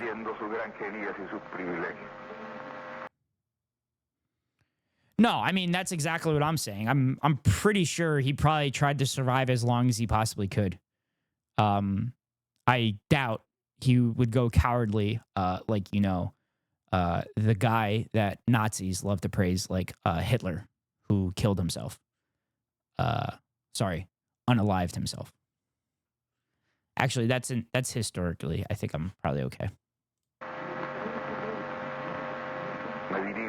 I speak to, above all, the modest woman of our land, to the peasant woman who believed in us, to the working woman who worked harder, to the mother who knew our concern for her children. I speak to professionals of the nation, the patriotic professionals, those who days ago continued working against the sedition sponsored by the professional associations. So those professional associations are the capitalist owners who were backed by the Americans. Class-based associations that also defend the advantages. I've been doing this all fucking stream. I'm literally speaking shit into existence that I completely forgot. His broken glasses are displayed in Chilean National History Museum. They're iconic. Kind of want those glasses now. Really? That's interesting. I kind of want to see that.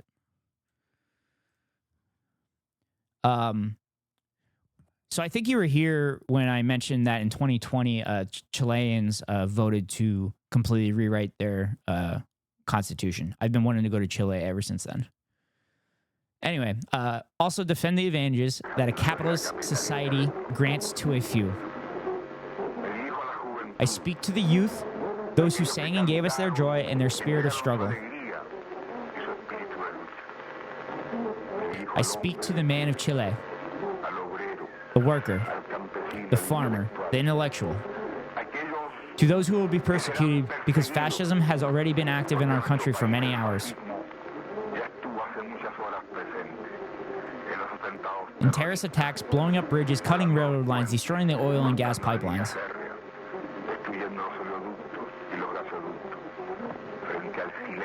Amid silence from those who were supposed to defend them, they were committed. History will judge them. Surely, Radio Magallanes, I think I got that right. Surely, Radio Magallanes will be silenced, and the calm metal of my voice will no longer reach you. No matter, you will continue to hear it. I will always be with you. Or at least my memory will be that of a dignified man, that of a man who is loyal to the workers.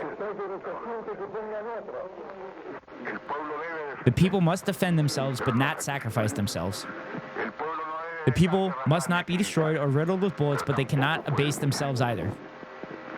Workers of my country, I have faith in Chile and its destiny. Other men will overcome this gray and bitter moment in which betrayal seeks to impose itself.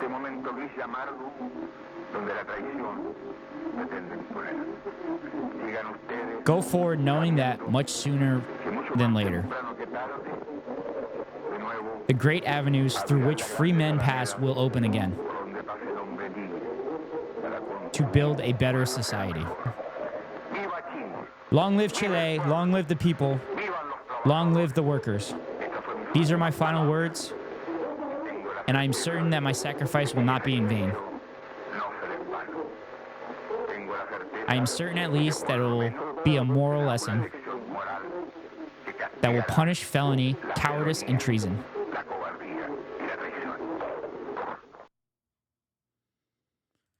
Holy shit. Those are some pretty fucking powerful words. I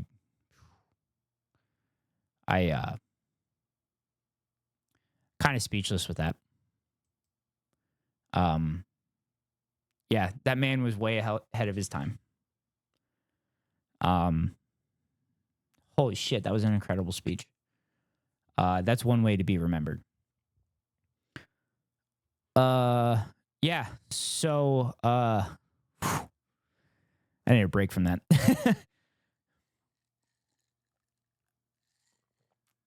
Could you imagine if Bernie would give that speech? How many thousands of American workers would show out in force and vote for him in 2020 and ensure no matter what happens, the media and Joe Biden can't be portrayed as the only ones that would be able to beat Trump. Every Democratic nominee was polled as beating Trump. It is crazy to think that Joe Biden would be the only one to beat Trump. Bernie would have won by a lot because Bernie would have actually enacted the policies that he had talked about. But yet, here we are. Joe Biden's old as fuck. Bernie Sanders is falling in line. And it is what it is. But if you are in a closely contested state, I cannot say this enough, you should vote for the lesser evil. And unfortunately, that is Joe Biden. I am in a safe state, so I believe I will be voting for Cornel West. Now we're still a year out. Maybe Joe Biden actually starts looking at the polls and seeing that young people are fucking hating him and want him to do something. Maybe things change. But judging on Joe Biden's history, not really positive of that. I have been saying for a long time that Trump's going to win in 2024, and I've been like semi-serious about it. But as long as things continue to not change and a party that claims to be for working class folk continues to not do anything and continue to back business owners and the people that exploit workers and don't take care of their workers and continue to make billions and billions and billions of dollars off the backs of laborers and the value that laborers create, they will continue to not vote for the Democratic Party. I understand Trump is implementing fascist policies as well as the Republican Party, but you cannot keep running on but those guys are evil, so you need to vote for us. You need to literally bribe people with policy and implement policy that's going to help working class people. I mean, we just saw it with that Allende speech. That speech, the guy was literally about to die. And he gave one of the best speeches I've ever seen in my life. I kind of want to share that speech somewhere and just not attribute a name or anything, but just kind of see what happens. Just kind of post it somewhere and see what happens. All right. What do you think of people who get mad at others for voting third party instead of the main two because it's a wasted vote? Those people could go fuck themselves. Last I checked, you vote for the person that will implement the policies that you believe in. You don't like it, start implementing those policies that those people want. Those people that are willing to vote third party, make it loud and fucking clear. Loud and clear, that's what they want. But like I said, if you're in a contested state and it's close, you need to vote in harm reduction. You need to vote the person that's going to produce the least amount of harm to you. Unfortunately, it's still going to be a lot of harm, but it's better than the harm that it could be. So like I said, I am in a state that is going to be safe. So at this point, I believe I am going to vote for Cornel West because he believes in policies that I believe in. And I hope that he will be high enough in the polls that he gets on the debate stage. Because Cornel West is a media darling, and every media outlet loves to have him on. And I'm sure they would love to have him on the debate stage with Joe Biden and Donald Trump. I believe if Cornel West gets on the stage, I believe his poll numbers will skyrocket. Because Cornel West is a fucking boss. Anyway, I have the video up that Spank Me wanted to look at. Potentially progressive candidates, Cornel West is the only one. There's nobody in the Democratic primary that's running. I'd like Bernie to run, but he is too old to run, unfortunately, as is Joe Biden. I think Joe Biden's actually older. And Bernie has far more energy than Joe Biden. And if Bernie would run, he understandably sees the writing on the wall and that the Democratic Party would not allow any progressive candidate to ever run for president again and ever get any votes. So he is full-throated backing Joe Biden, basically to pave the way for a potential progressive candidate in the future, whether that's AOC, Ro Khanna, Cory Bush, I guess Gretchen Whitmer a little bit, Josh Shapiro, the governor of Pennsylvania. As much as I'd love Bernie to run in the primary, I think he kind of sees the writing on the wall that he needs to maintain an opening for any future progressive to run for president. But we'll see. But Cornel West is running on the Green Party. So that is why I will be voting for Cornel West. Thank God he switched from the People's Party, because that People's Party shit is fucking insane. That's that Jimmy Dore bullshit. So anyway, Spank Me immediately shared a video for me to react to about Roald Dahl. I have not seen this yet, so this will be interesting. Live reacting to it. Guys, do you like story time? Oh, shit. I need to pump up the volume. I love stories. Here we go. Especially this book here. It's really, really cool. You guys know Roald Dahl, right? Author of Charlie and the Chocolate Factory, The BFG, Matilda, you know, James and the Giant Peach, all the great stories that we read when we were children and still watch their movies until now. I forgot he wrote James and the Giant Peach. Also, it's weird that they spelled Roald Dahl incorrectly in the title of this video. But, you know, I'm a nitpicker. So he wrote a book called Going Solo, and it's a true story about him traveling around, you know, in the world as a pilot during World War II, right? So this was during 1939 to 1945. Very important that you remember the date, right? Because I'm going to get some facts straight today. So if you go to page 194, it's basically he was in Palestine, as he states here in the book, right? Since we don't really believe, you know, maps and real history books, so maybe this will change your mind, right? Since he's the one who wrote it, it's not me saying this. And he basically says he's landing, he was going to go somewhere in Haifa with his plane, the Hurricane, and he lands, and this man comes out of the fig trees with him, a whole bunch of children, and he tells him, you know, welcome to our little settlement, you know. And then after that, he says, I asked him, but who are you and who are all these? So, fun fact,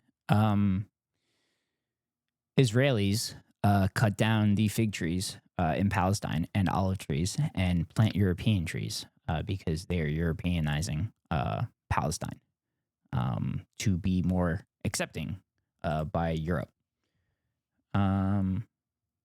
And I have seen, which I don't disagree, that if Israelis are genuinely indigenous to the land, they would not be destroying the land and destroying all the nature in the area. It's a very valid point. These children, I asked. Yes, of course, the only source of income for many, because Israel controls the number of jobs that are in Gaza. Jewish refugees, he said. The children are orphans and this is our home. And I asked, refugees from where? And how did you get here? And anyway, the man invites him into his little hut, and his wife is standing there making some coffee. And the man tells him, "You seem surprised to find us here." "I am," I said. "I wasn't expecting to find anyone." "We are everywhere," the man said. "We are all over the country." "Forgive me," I said, "but I don't understand. Who do you mean by we?" "Jewish refugees." Goes on, and then I said, "Is this your land?" I asked him. "Not yet," he said. "Not yet." What? What? Huh? That's kind of a crazy interaction. Did not expect that. Yeah, so I'm looking up when this book was written. This book was published in 1986. So this is literally 40 years ago. Okay. He said. "You mean you're hoping to buy it?" He looked at me in silence for a while, then he said, "The land is at present owned by a Palestinian farmer." He's the one who's saying. "But he has given us permission to live here. He has also allowed us some fields so that we can grow our own food." And I asked...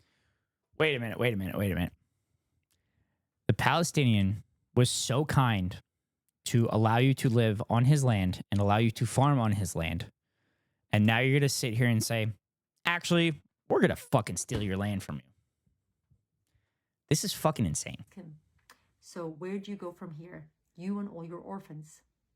"We don't go anywhere," he said, smiling through his black beard. "We stay here. Then you will all become Palestinians?" I said. Oh, that's pretty based. That's pretty based. I need to share that in chat. That's some pretty base shit. "Or perhaps you are that already." He smiled again, presumably at the naivety of my questions. "No," the man said, "I don't think we will become Palestinians." "Then what will you do?" And he said, "You are a young man who is flying airplanes, and I don't expect you to understand our problem." And, they keep on talking. They go on. We go to page 198. And he says, "We need a homeland," the man was saying. "We need a country of our own. Even the Zulus have Zululand, but we have nothing." "You mean the Jews have no country?" Again, this is Roald Dahl saying. "That's exactly what I mean," he said. "It's time we had one. But how in the world are you going to get yourselves a country?" Oh, man, he's asking the right questions. I love it. They're all occupied. Norway belongs to the Norwegians and Nicaragua belongs to the Nicaraguans. It's the same all over. "We shall see," the man said, sipping the coffee. And then I said, "You could have Germany. When we have beaten Hitler, then perhaps England would give you Germany." "We don't want Germany," the man said. I literally talk about this in my Israel-Palestine video, that it'd be more just to give a Jewish land to within Germany. Oh my God. Spank me. You're jumping on the emotes. I love it. "Then which country do you have in mind?" I asked him, displaying more ignorance than ever. "If you want something badly enough," he said, "and if you need something badly enough, you can always get it."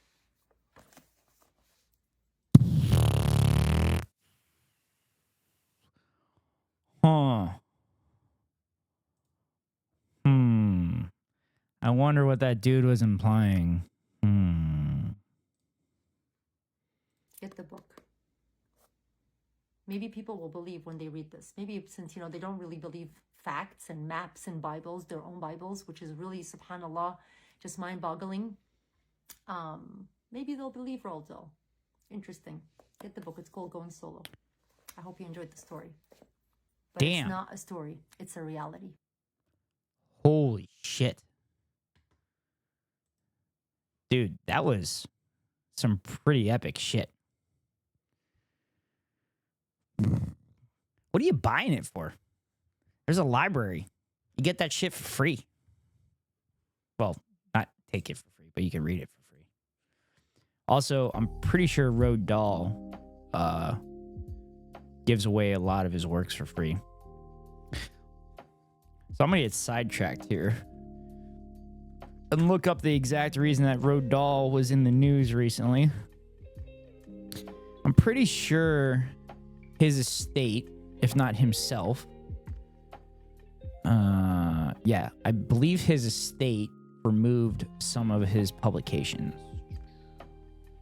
Holy shit, Roald Dahl was a fighter pilot? God damn. That's some fucking awesome shit.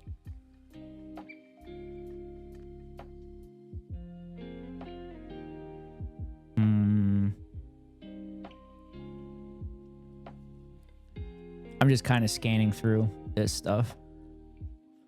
Oh god, he was an intelligence officer. Fuck. That's never great. He married an actress? Writing, blah, blah, blah. Criticism and controversy. Anti-Semitic and anti-Israel comments. I believe they probably weren't anti-Semitic. I haven't read this part yet. I'm willing to bet they were anti-Israel, and people weren't happy with it. Let's see. Article. Let's see. Picture book about the siege of West Beirut by the Israeli army during the 1989-82 Lebanon War. Dahl wrote the article. The article appeared in August 1983 issue of Literary Review and was the subject of much media comment and criticism. According to Dahl, until this point in time, a race of people, meaning Jews, had never switched so rapidly from victims to barbarous murderers. I say this shit all the time. It's crazy that Israelis are the ones that are committing the atrocities to Palestinians. When it's said never again, it means never again for anybody, not just Jewish people. Wait, is that the first paragraph in the book? I'm not anti-Semitic, I am anti-Israel? Oh, here. Here it is. Let's see. According to Dahl, until this point, blah, blah, blah. The empathy of all after the Holocaust had turned into hatred and revulsion. Dahl wrote Clifton's book would make readers violently anti-Israeli, with Dahl stating, I am not anti-Semitic, I am anti-Israel. Again, being anti-Zionist, which is anti-Israeli ethno-state, which involves ethnically cleansing the indigenous people of Palestinians in an area, is not anti-Semitic. Ironically enough, Arab people located within this region are also Semitic. He asked, must Israel, like Germany, be brought to her knees before she learns how to behave in this world? Whoa, that's some fucking base shit. Holy shit. Oh my god. That's a base sentence. I love it. The United States, he said, was so utterly dominated by the great Jewish financial institutions. Oh, they dare not defy Israelis. Ooh, that was kind of anti-Semitic. I mean, he's not wrong about the financial institutions. It's just when you put Jewish in front of there, that's not the correct. That wasn't great. This is why with anything involving Palestine, you have to be super, super, super, super, super careful with your words and make sure you're saying the right things so your shit can't be misconstrued.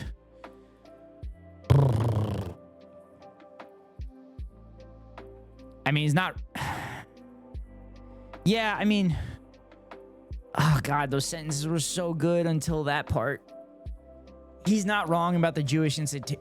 Oh, fuck.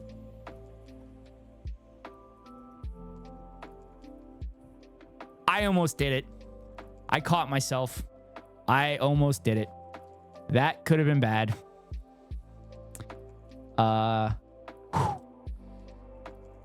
Saved myself. Saved myself there. Anyway, he's not wrong about the financial institutions. Because as a country, we are heavily reliant on the military-industrial complex. So what the banks and financial institutions make their money on are blood and genocide. Just like we talked about with Bo Burnham's How the World Works. I'm going to bring up those exact lines.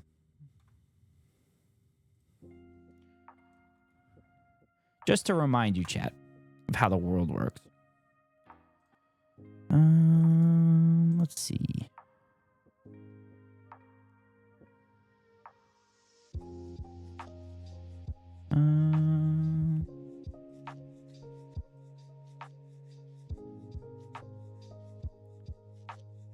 Here we go. Really? This is it right here. This is how the world works. That is how the world works. Genocide the natives say you got to it first. That's how the weed protects the interests inherently fed. Blood and Oh, this is what I was looking for. classist. Don't you know the world is built with blood and genocide and exploitation? The global network of capital. Yeah. The world is built with blood. And unfortunately, that's how our current neoliberal system that most of the world adheres to because of our world police ways to not allow any kind of socialist people first agenda of any country continue. But anyway, let's continue with Roald Dahl. Shit. Oh, this is a bad. Oh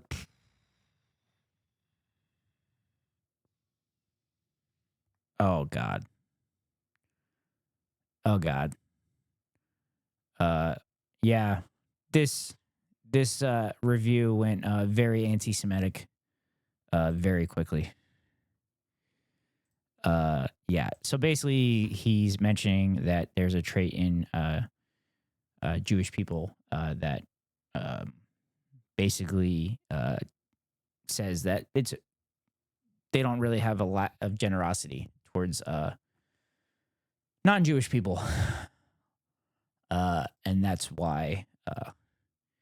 Yeah, I don't know if I should continue on this Wikipedia page. This is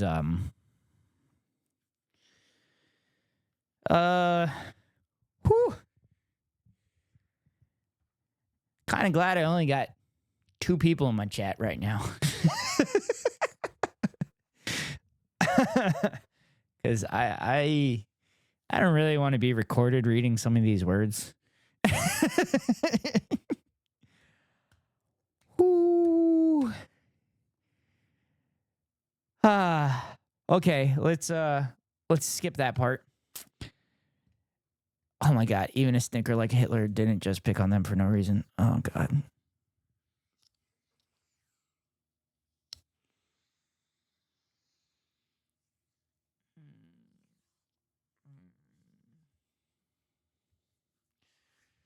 Okay.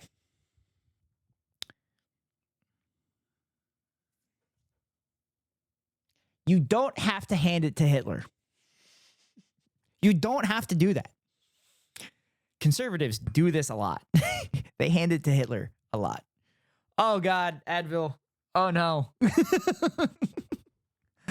Oh yeah. Yeah, Advil. Yeah, so Spank Me, Advil said that he's from Israel. And Advil, we're currently talking about Roald Dahl. And he wrote a book called crap, I forgot the name of it. Something Solo. What was it, Spank Me?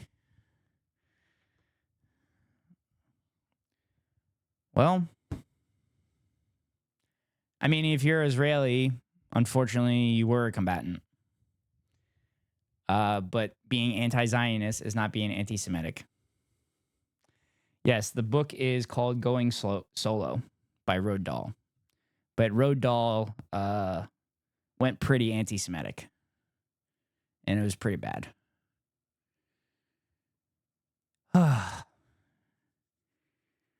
Shit. All right, I guess we'll continue this. Yeah, so They invaded Lebanon in 82, killed 22,000 civilians when they bombed Beirut. It was very much hushed in the newspapers because they are primary. Oh, God. Oh, he did it again. Oh, he did it again. Fuck.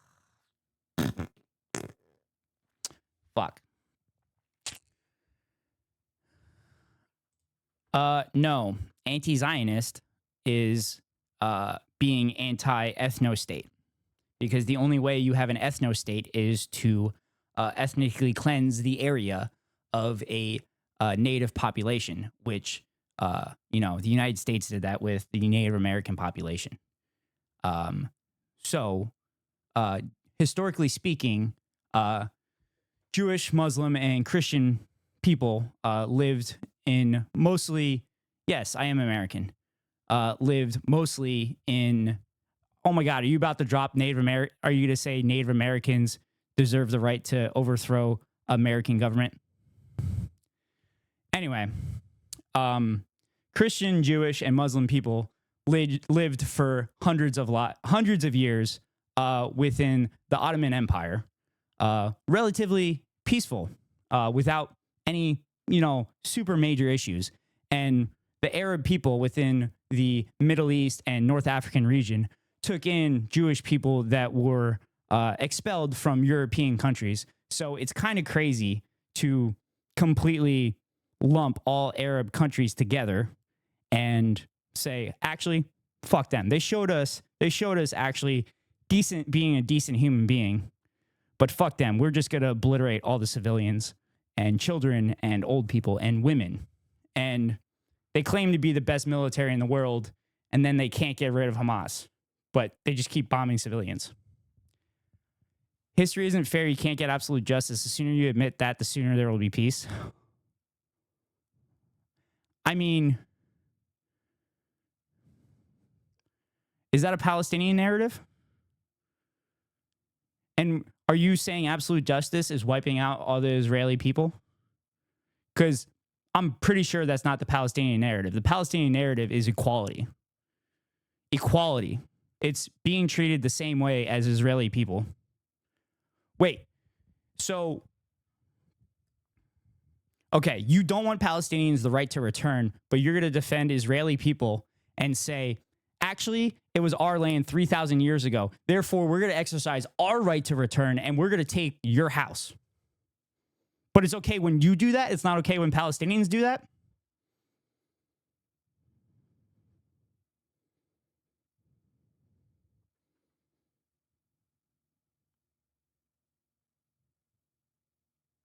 Really? Palestinians weren't there before the British Mandate? I just told you that was fucking incorrect. Palestinians lived there through the Ottoman Empire. No, that's not true at all. You're lying. That's copium. The Ottoman Empire held the Palestinian area with Jewish people and Christians living next to each other. When you look at their family names, that's where the origin is. What the fuck are you talking about? So you're saying the family names of Palestinians are British? No, enlighten me. What does that mean?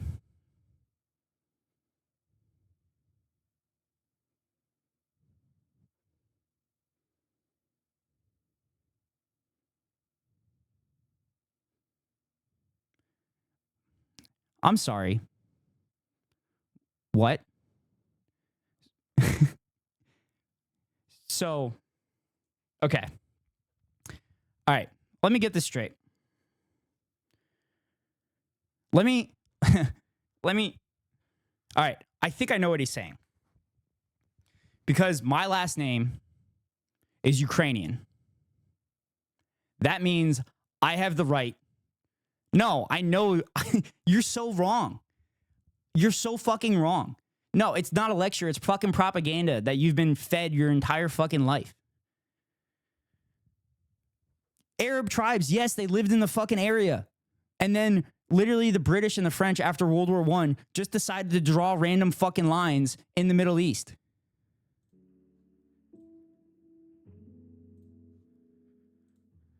You don't care. Oh, okay. He doesn't care. He doesn't care. He just wants to wipe out Palestinians. It's just so funny that you claim to be a democracy, but there's literally people that live within your borders that don't have a right to fucking exist, that don't have a right to elect representatives, that don't have a right to love who they want. Palestinians are not attacking you. Why don't they have a right to it? Why don't they have a right to return? Why do Israelis have a right to return that you're claiming that Israel existed 3,000 years ago, that the Israeli people lived there 3,000 years ago? Why do Israeli people have a right to return, but Palestinians don't have a right? They didn't open war. Israel fucking attacked first. No, Israel fucking attacked first. And I just said the borders were literally arbitrary lines written by fucking France. Yes, they 100% did. Oh, Jesus Christ. This fucking 6-Day War was a preemptive attack on Egypt and Jordan and all of them. The 6-Day War was a preemptive attack because Egypt was about to fucking attack. When they weren't, it was literally just rhetoric. The 48 War was... No, I'm not fucking lying. Learn your history. I know you've been propagandized your whole life and you don't know the actual history of it. The 48 War was Zionist militia going into Palestinian villages and fucking slaughtering people. Slaughtering people. Fucking slaughtering people. During the uprisings of the Palestinians against the British took away the arms of the Palestinians so that they would never rise against the British again. So the British trained Zionist militia and supplied them, and then they... No, they didn't. Dair Yassin had agreements with the Jewish villages around it, and Zionist militias went into that village and fucking destroyed 93 to 110 Palestinian lives. I've seen differing numbers. Also, in that time, they literally told a baker to throw his child into an oven. And because he didn't do that, they literally hit the child, threw the child into the oven, and then forced the baker to crawl into the oven after it. You're wrong. You're just wrong about fucking history.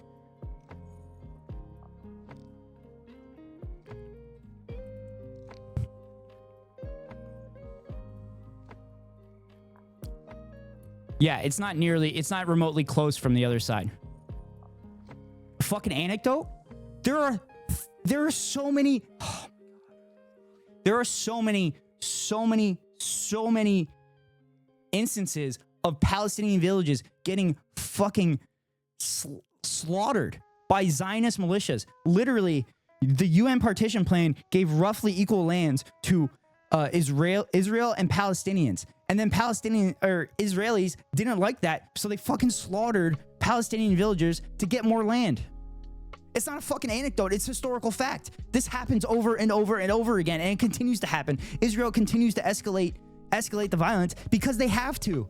Because that's the only way you maintain an apartheid state. That's the only way you maintain a racist state, is you have to continue to up the ante and up the violence. Okay, so it's your belief that if Native Americans who were occupied by colonists, by the British, if their lands were occupied and they attacked the British, therefore they're allowed to lose their land in the United States?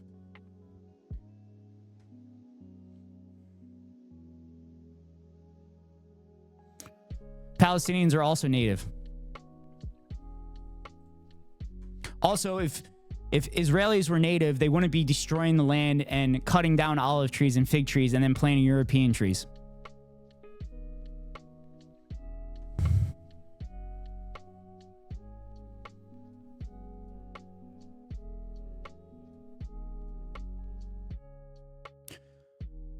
Also, the two-state solution is a continued talking point by the Israeli government to continue to brutalize Palestinians. It's been a one-state solution since 1948. What are you talking about? The land was beautiful there. The land was fucking beautiful there. It was a beautiful desert region. And then Zionists came in and made it like a fucking European town. And not only that, they have to steal water from the Palestinians in order to exist where they exist. The West Bank, I believe, is 87% of the water in the West Bank is controlled by Israelis, and then Palestinians have to buy the water from the Israelis in order to survive.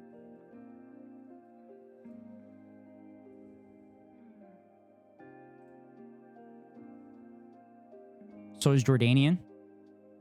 What are you talking about?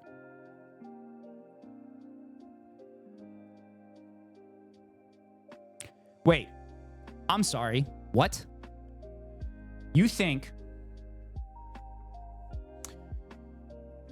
the only reason that area of the Middle East has electricity is because of Israel? I hate to break it to you, but after the fall of the Roman Empire, the Middle East was literally in the golden age and discovering arithmetic. While the fucking Europeans, which Israel continues to try to emulate, was fucking living in their own shit and then relying on the Bible as the word, not relying on science at all. Golden age was before Islam. Who gives a shit? That doesn't mean shit. I'm not talking about Islam. I'm talking about the Middle East. I'm talking about Palestinians and Jordanians and Egyptians living in that fucking area and discovering that shit. I hate the West. I live in the West. I'm literally talking to you because I live in the West. No, I love my country. That's why I fucking constantly criticize my country.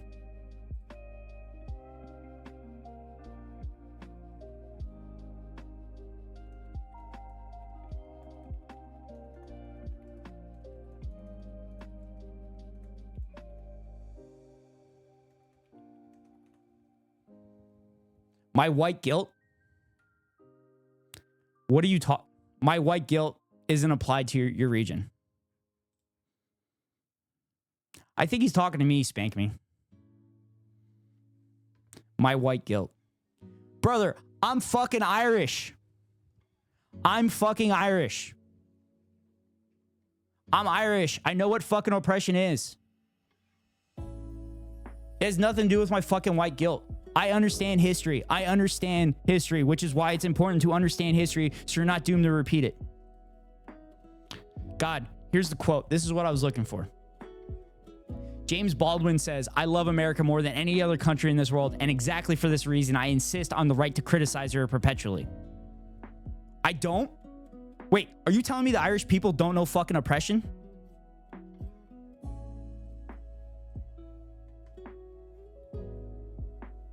Are you telling me the Irish people don't know oppression? I mean, of course you don't fucking know this, because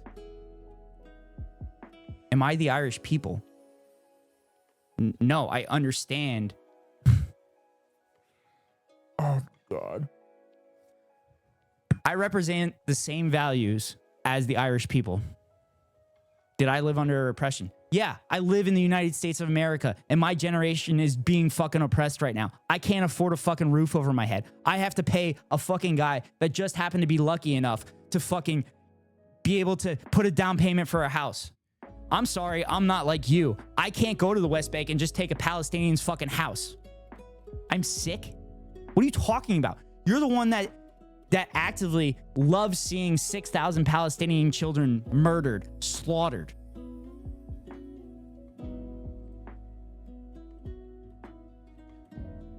It's just...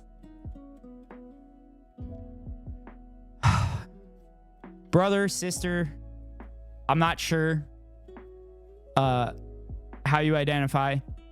I hope you break the programming. I really do. I hope you do.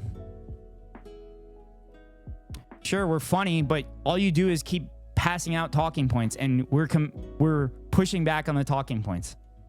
And you have nothing. You have nothing. You have your false history to look back on.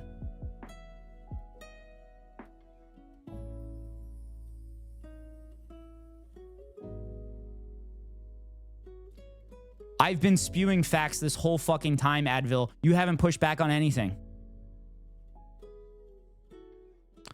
Dude, when in college, I grew up thinking socialism bad, communist bad. You are programmed in that shit your whole fucking life. I mean, the other thing is you might be like HVAC daughter or son. Yeah, Israel is bad. It's pretty black and white when you slaughter fucking civilians and constantly repeated history over history over history. You're the one that initiates the violence. Yes, there is some blowback. It's literally called blowback. The only reason Hamas exists is because Israel fucking backed it.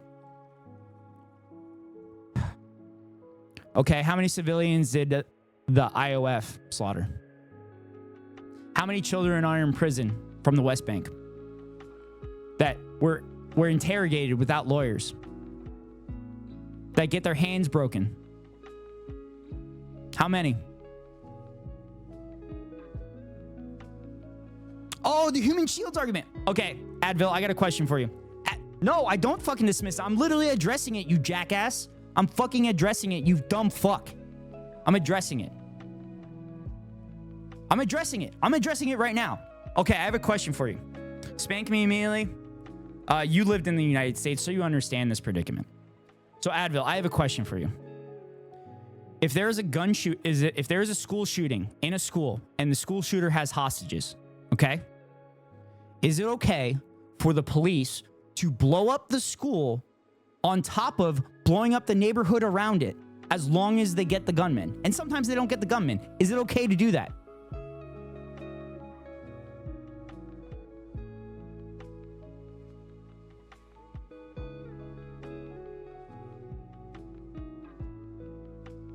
Oh, all Palestinians are jihadists. No, you're just fucking stupid. No, you're stupid. It's a different case? No, it's the same. They're human shields. They're both human shields. You're not supposed to shoot human shields.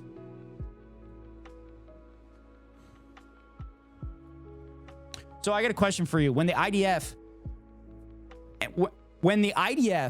grabs Palestinian children, when the IDF grabs Palestinian... No, you're projecting. Advil, you're projecting. You've been taught your whole life to hate Palestinians. Palestinians literally are bombed constantly. Israelis are the reason that Palestinians don't really like Israelis and are constantly in PTSD. Like, there's literally children that have grown up in Gaza and they don't even have PTSD because they're constantly being bombarded. No, you're wrong. Every single religion does not allow suicides.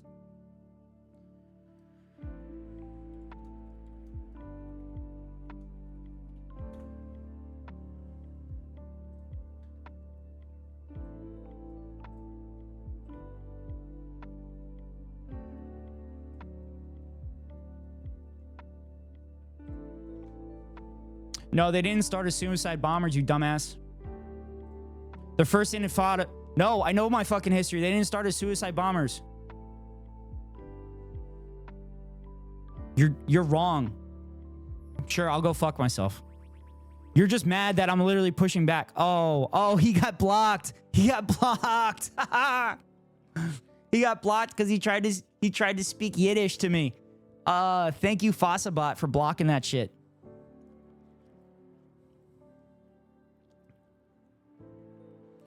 Spank me, you're correct on that.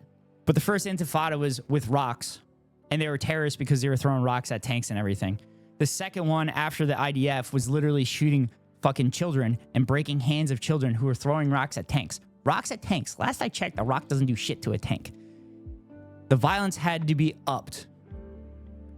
The violence continues to be ramped up by Israel. Israel continues to escalate the violence, which is why the suicide bombers were used in order to bring attention to it. Which is why Hamas has led to rockets. I didn't even get to the part where Hamas is literally... I didn't even get to the part that Hamas is literally supported by Netanyahu in Israel.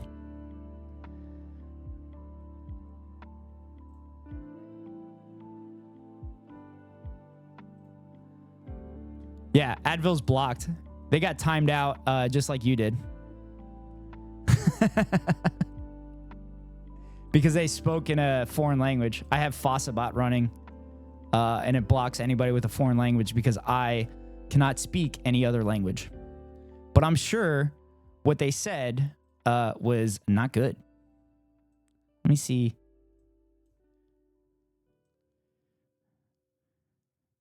Also, I bet I'm going to get clipped. I guarantee I'm going to get clipped and shipped.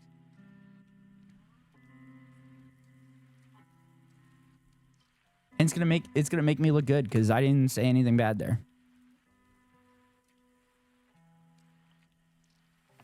Yeah, so they sent out that what they sent was Israel Lives. Okay, I thought it was gonna be worse, but yep. Well, I think I handled that fairly well. I wonder if I'm gonna get reported for anti-Semitism. That'll be interesting.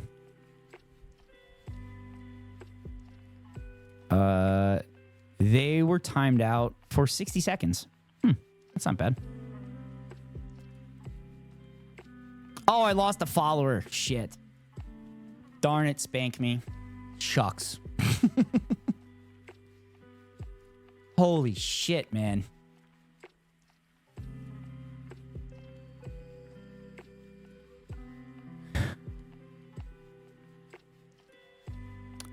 You notice he didn't, or they didn't respond to any of my criticisms of Israel?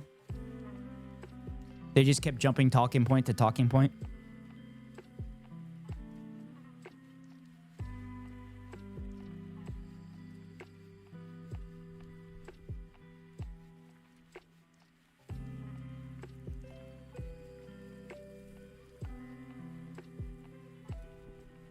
Dude, they literally came in because I was shitting on Kissinger when you went to grab food.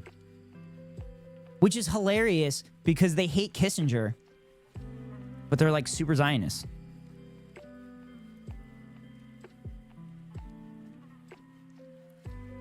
Holy fuck, man. Where the fuck is Rod at?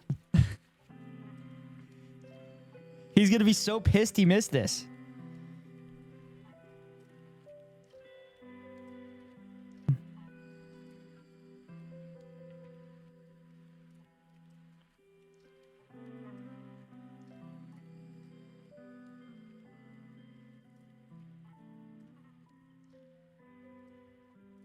Dude, I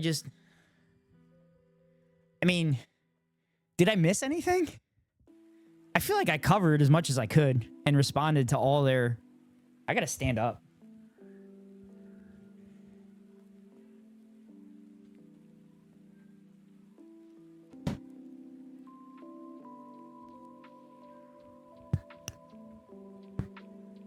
Shit. Yeah, that was a hilarious question. Here, I'm gonna go into...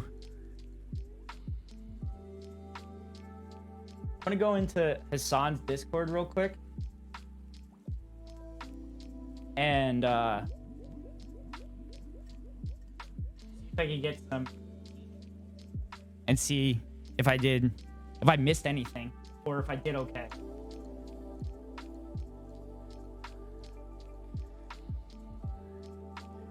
Wait, did I even get into what I wanted to say? I said my last name was Ukrainian, and then I said, does that mean that I can go into Ukraine and grab anybody's house there? Also, Spank Me, you like my hex lights there in the background? I also wanted to ask you how my lighting looks. I kind of adjusted the lighting. I feel like it looks pretty good.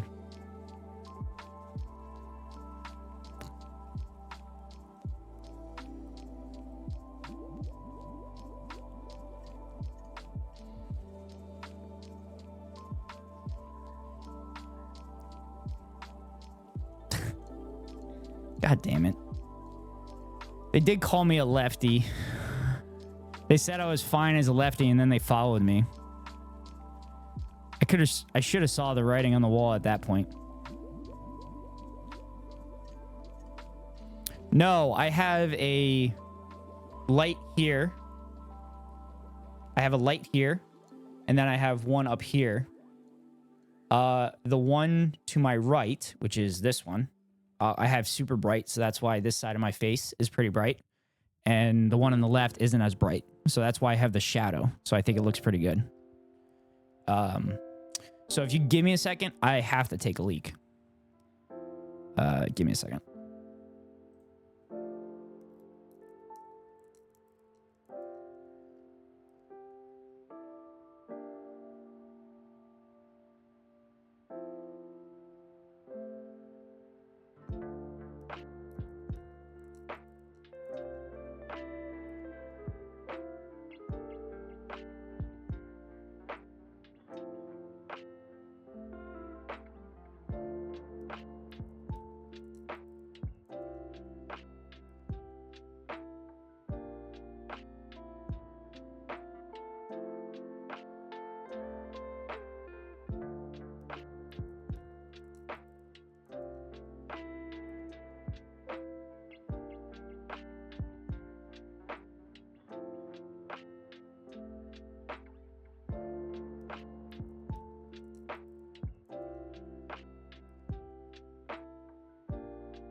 Fuck.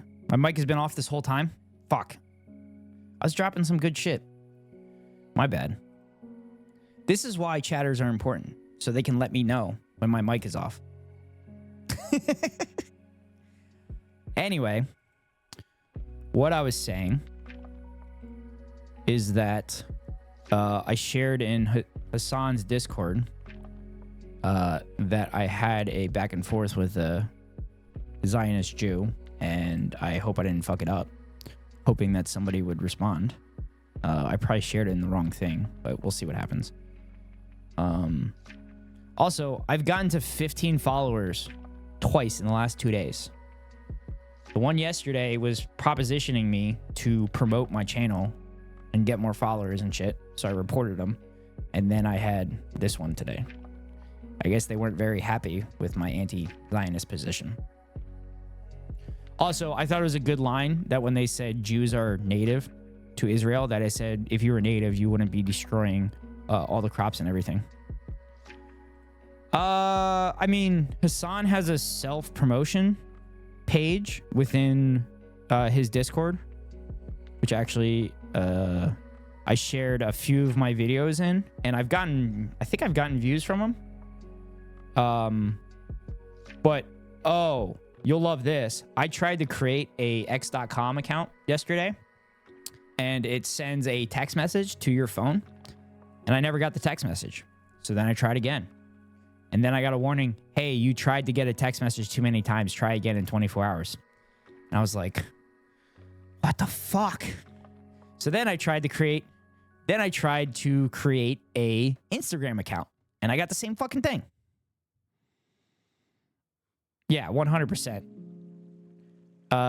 Yeah, how are you going to destroy the land that God gave you and that you want to flourish in? Yeah, 100%. Yeah, let's get rid of the crops that fucking grow in that area. Let's see how that works out for you. Oh my God. That was such a great one when they said the only reason that that area has electricity is because of Israel. That was fucking insane. That was such... I mean, sure. Nuke them and see what happens. Apparently, they don't understand how Fallout works. They're literally right next to them. Oh, God. I should see if I was reported. I guess I wouldn't get a notification, but I'd see like my channel banned or something like that.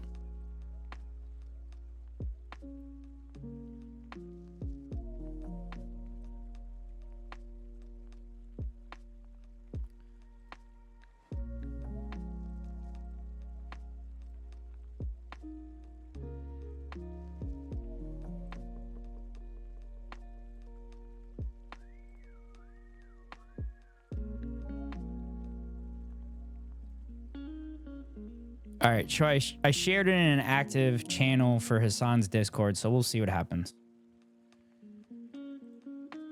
Oh, 100% you'd be blocked. I have like a... Fossabot has a no tolerance policy. With that stuff. Except Rod literally was speaking Spanish, but he was only doing like a couple letters and stuff. Also, that wouldn't be good to speak Arabic. Oh, shit. Oh, somebody Omega-Lelled it. Whatever that means.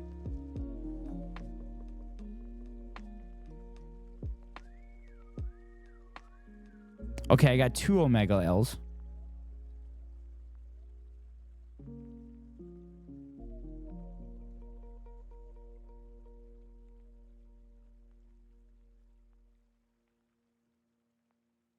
They're probably Omega-Lelling because I said I was a boomer.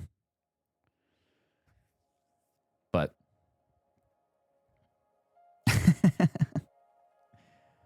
oh my fucking God.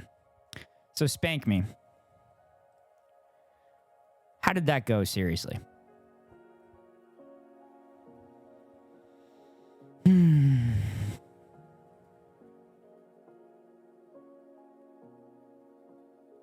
Also, it is so hilarious that Rod wasn't here. He's literally... Well, I mean, it didn't block you there.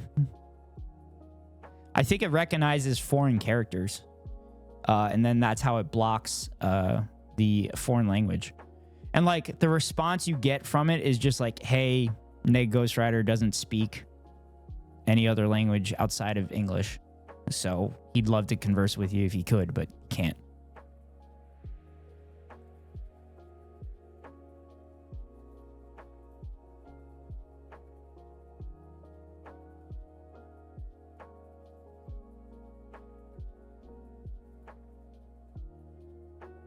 Shit.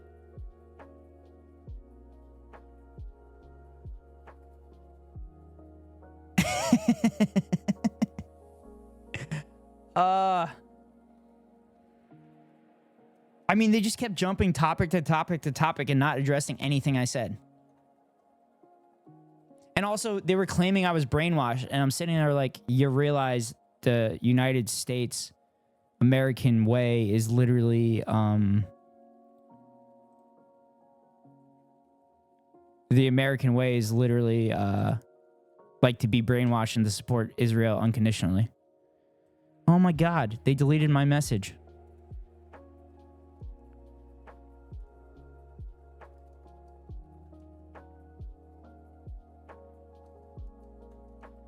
Son of a bitch. They deleted my message in the Discord. Fuck. I guess that wasn't the right place to put it.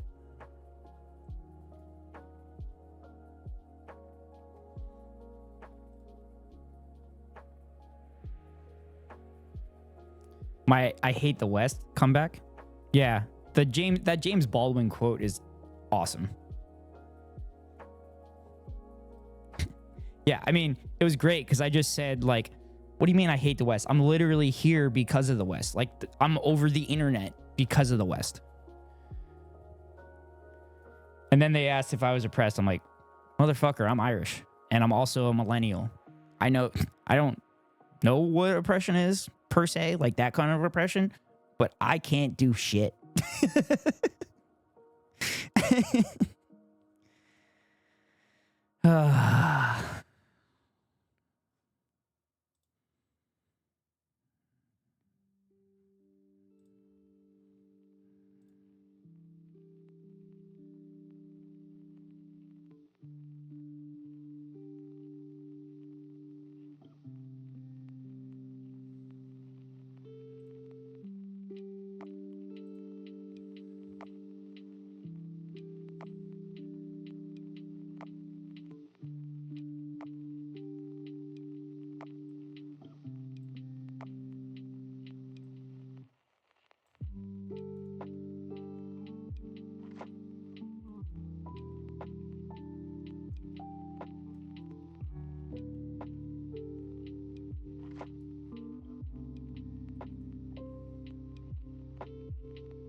But yeah, I was looking up Norm Finkelstein.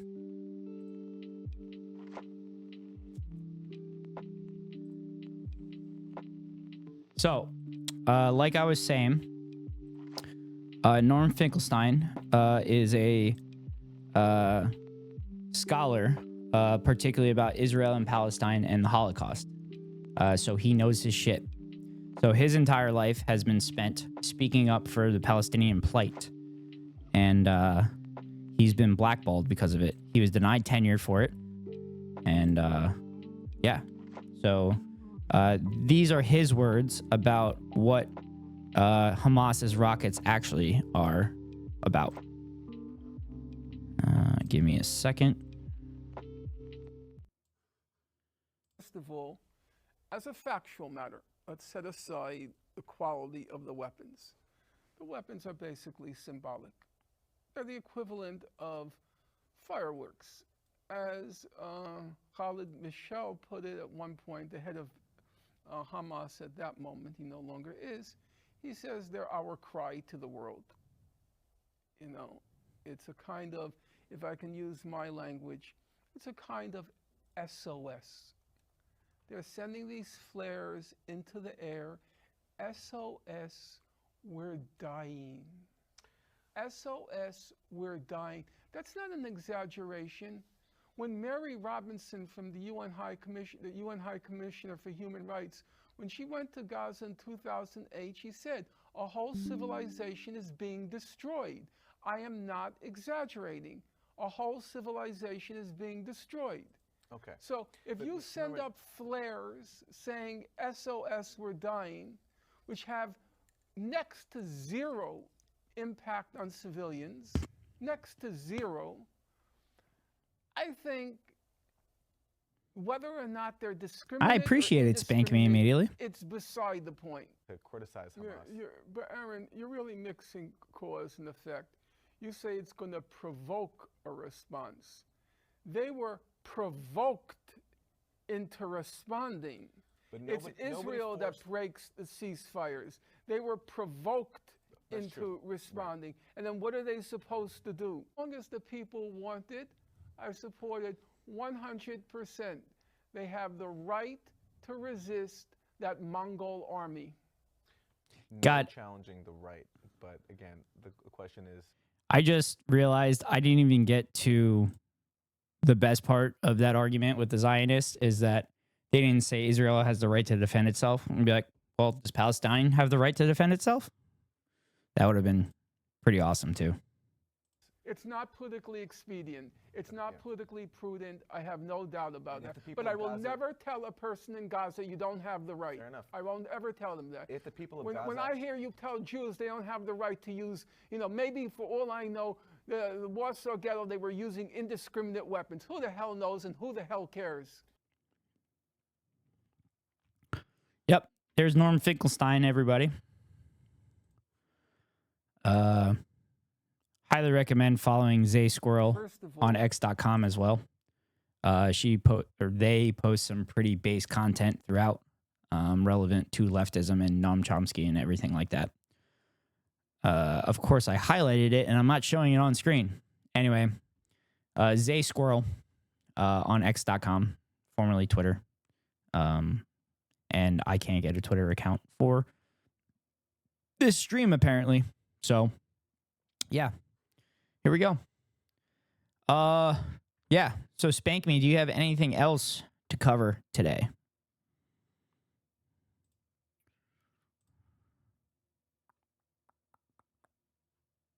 Anything you can think of.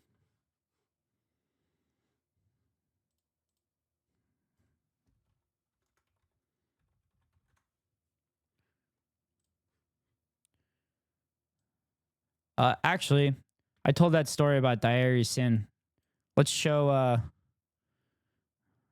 yes, that was also hilarious. The hostages that were hugging Hamas and blowing kisses and everything, because Hamas treats their hostages better than the IDF treats their hostages. So the next thing I want to go over to is that story about Diary Sin that I had mentioned to Advil. I also thought I did a good job of keeping calm too. I did curse a little bit, but yeah. So let's go over the eyewitness account of the baker and child incident. A number of Arabs died resisting the attack, but a far larger group lost their lives well after the battle had ended. In all, Jewish fighters killed about 110 Arabs at Deir Yassin. Most of them women, children, and the elderly. People were mutilated. Hand grenades were simply thrown into houses. Women and children were killed, bodies stuffed down wells, jewelry stripped off fingers, fingers cut off, earlobes cut off.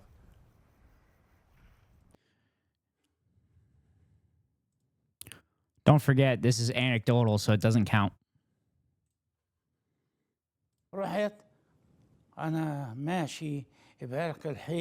I went walking by the wall, not from the main road, but from the orchards. The bakery had a window from my side. The Jews were inside the bakery. The Arab women were sitting on the ground, and each one held her arms over her head like this. They, the Jews, were telling the baker, his name was Hamad, throw your son in the oven. Throw your son in the oven. He replied, I will not throw my son. He told him grill him. They hit Haj Hamad on the head and took the child and threw him into the oven. I saw this scene.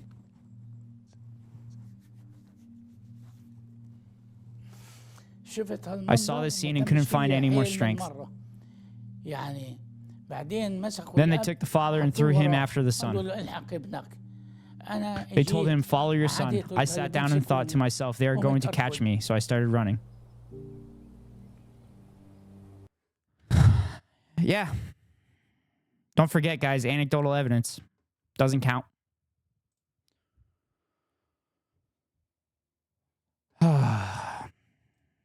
I didn't even get to the good shit. Like, I didn't get to the part where this one's crazy. So there's an accusation that Israel drops on Hamas all the time, where they'll kill a baby in front of a pregnant mother and then they'll pull the baby out of the pregnant woman, kill the baby in front of the mother, and then kill the woman. Spoiler alert, every accusation is a confession. Actually, make this a little bit better. Spoiler alert, every accusation is a confession. So, Israel, I believe it was against their war in Lebanon. There was eyewitness accounts of Israeli soldiers pulling a baby out of a pregnant woman and killing the baby in front of the mother and then killing the mother.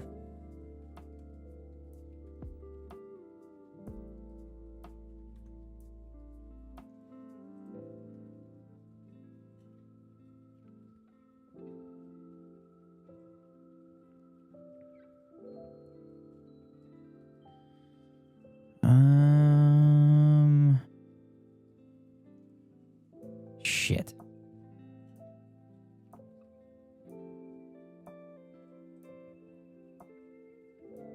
I'm trying to find it. Pretty sure it was Lebanon.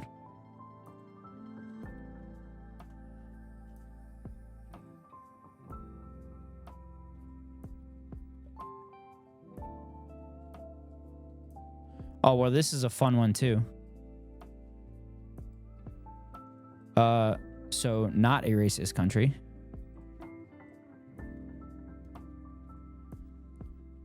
So this is the Sabra and Shatila massacre. It was a mass murder in 1982, which is what Roald Dahl was talking about. And so this one,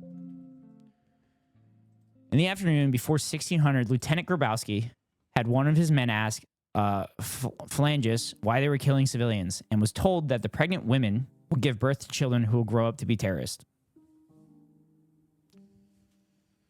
Pretty fucking racist. Yeah, there's no evidence of ovens or beheadings at all. They just exaggerate and hyperbolize things to justify their genocide. So, yeah, that's how that goes.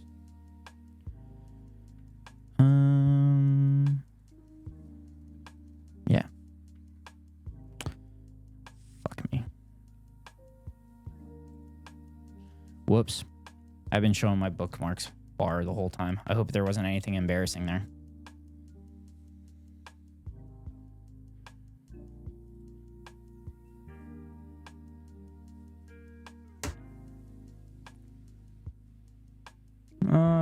No, nothing that big.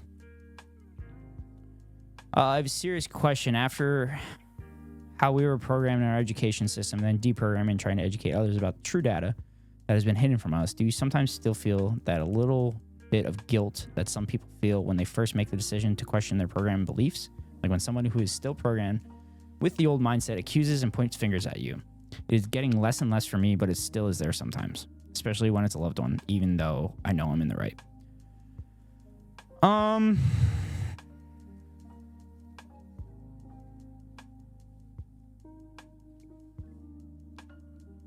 don't know. I think I lost that guilt when I stopped practicing Christianity after my grandmother died when I was young, because I did not believe that someone as wonderful as my grandmother should have died at her age. She should have gotten to see her grandchildren grow up. So maybe I kind of bypassed that guilt once I started really questioning my faith, and then inevitably walked away from it. I don't know. I mean, it's kind of annoying. It's annoying knowing you're in the right, and then when it's shown that you're right, you can't turn around and be like, why didn't you fucking listen to me? That part sucks. I have a running joke with my family that if you just start where I'm always right, life's so much easier. Because leftists are pretty much right all the time. Did I answer your question?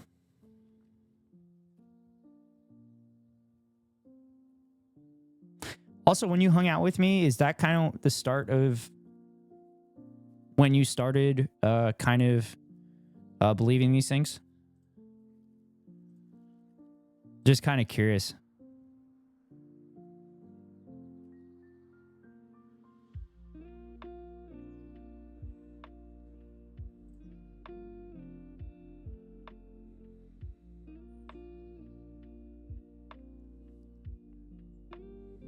I love how he said, I love how the person said white guilt. Like, should you not feel guilty with the horrendous things that have been done in the past?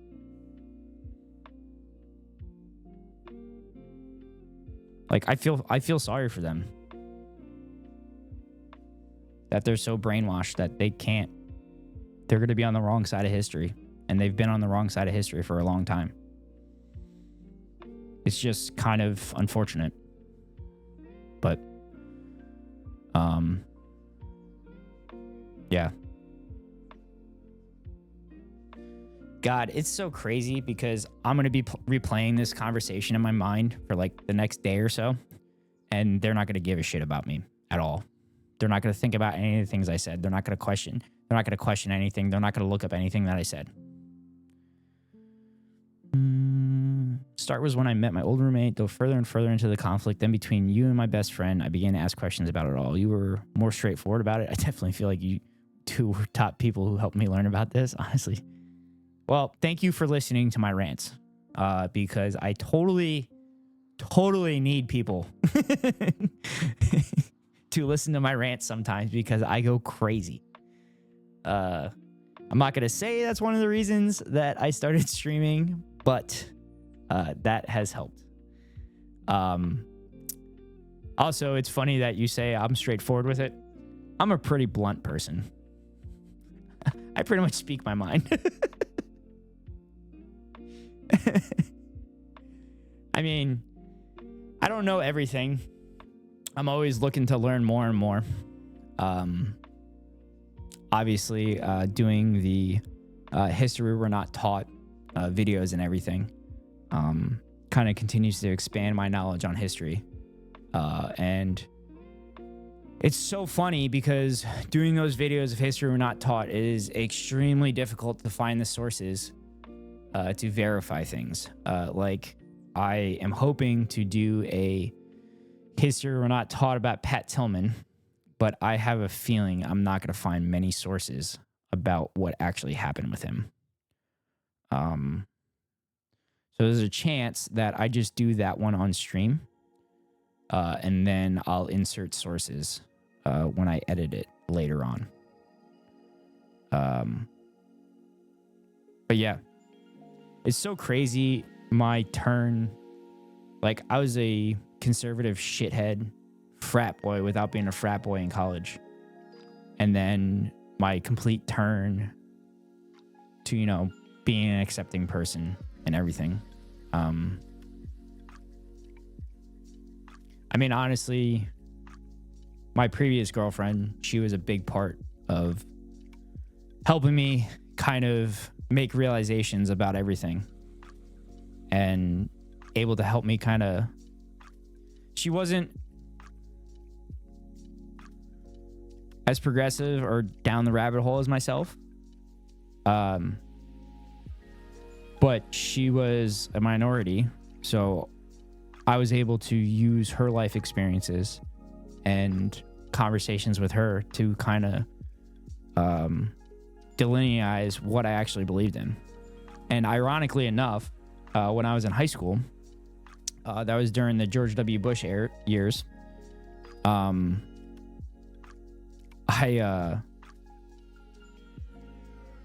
I always walked around school thinking, oh, America's shit now. America's shit now. When was a good time for America? And I'm like, oh, the New Deal with FDR was pretty cool. And it's just kind of funny that it's been full circle since then. And now I'm a pretty big advocate for the New Deal and progressive policies and continuing FDR's legacy. It's just crazy that I was on the right track in high school and I didn't further research on it. But now I've done it, and that's all that matters. Because it's better late than never. Everybody can change.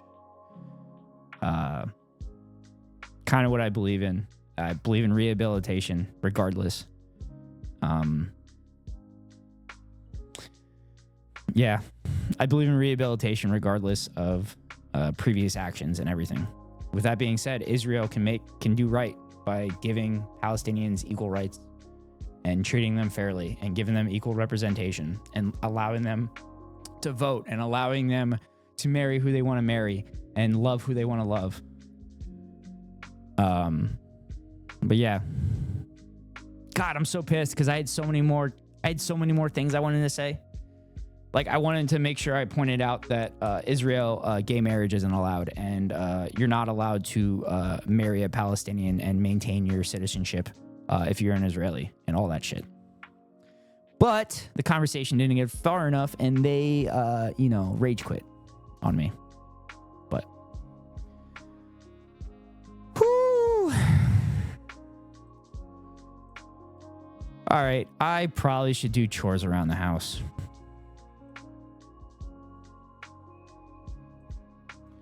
Because it looks like Spank Me Immediately is getting more food or something. Yeah, they rage quit and got banned. They definitely didn't get completely banned from the channel. Oh, you're still here. All right, good. I thought I was speaking into the ether for a second. They definitely didn't get banned from the whole channel because I have it set up that FossaBot only times them out for 60 seconds. So they definitely actively unfollowed me.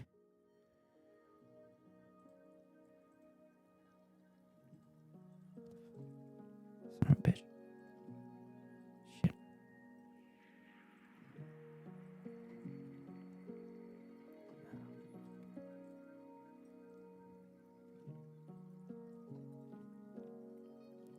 Well, I don't have any ban requests or anything.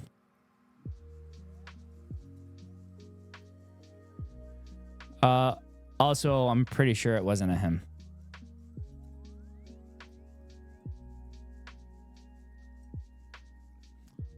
I'm just wondering if I'm going to blow up all over the internet now. If they're going to clip me and ship me.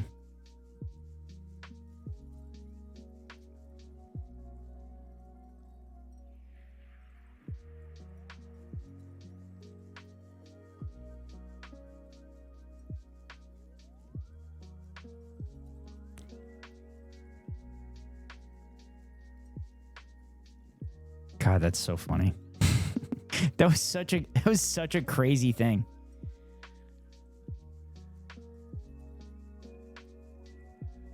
Hey, Taurus Johnson. How are you? I am from the United States.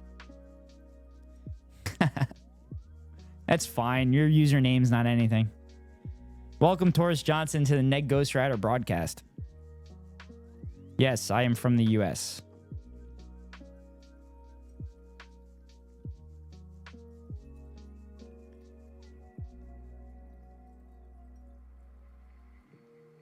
You just missed an eventful stream, Taurus Johnson. You joined in a bit late. Good. I'm glad you're doing great. Always like to hear that from my chatters. Oh, crap. No.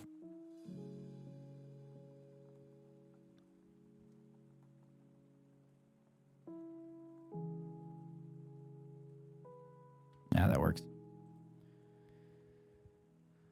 Oh, really? What part of Cali did you visit? I actually drove down to Los Angeles from where I'm at for a baseball series. Spank me, man.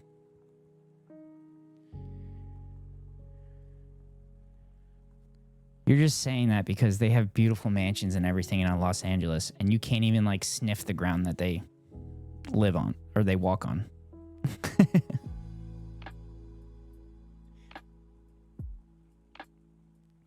Taurus Johnson, where are you from?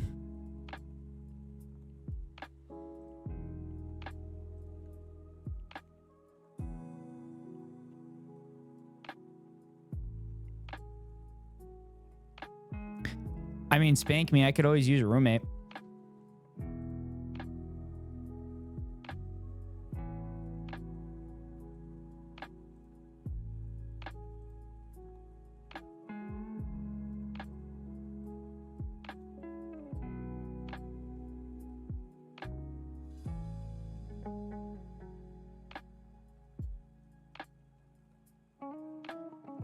No, spank me. I'm not in Cali. I am close to Cali. Close enough I can drive to California if I have to. Oh, Canada. Eh? I work for a lot of Canadians. From time to time. It's kind of I kind of have rotating clientele. And I work for Canadians, and they're pretty cool, pretty nice people. They say A all the time. I like to talk shit about their hockey teams, particularly in Montreal. I hope you're not a Quebecois.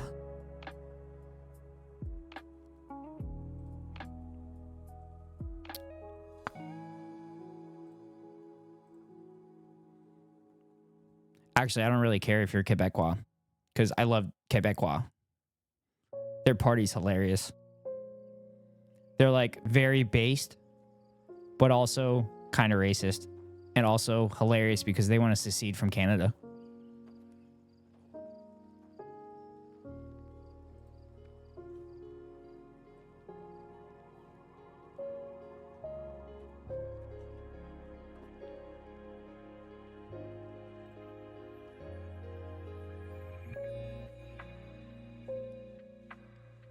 Ooh, Calgary.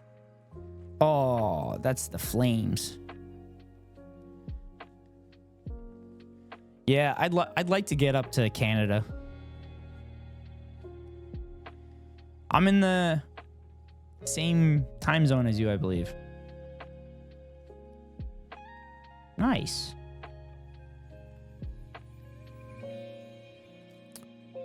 So Taurus, are you a Flames fan? Like it's mandatory that you guys have to like hockey, right?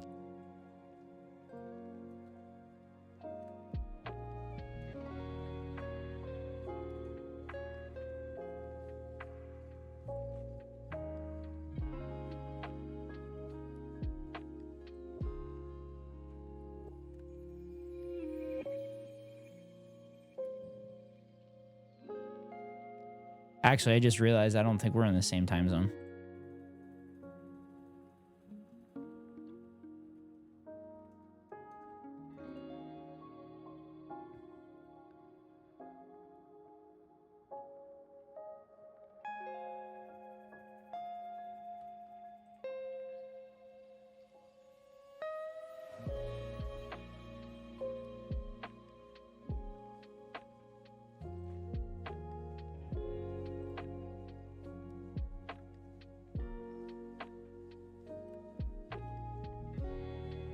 What?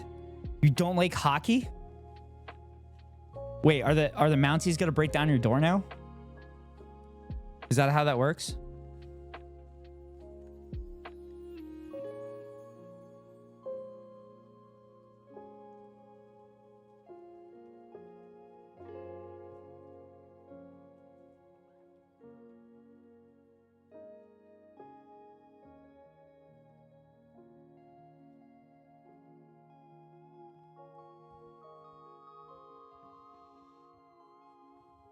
You know, you're laughing, but like seriously, I'm a product of the American education system. I don't know how shit works. I'm very stupid.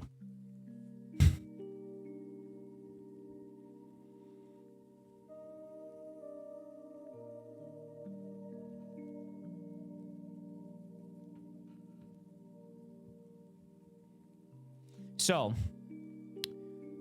like yourself, I'm a Flyers fan, but I don't watch as much as I used to because the ownership is Comcast.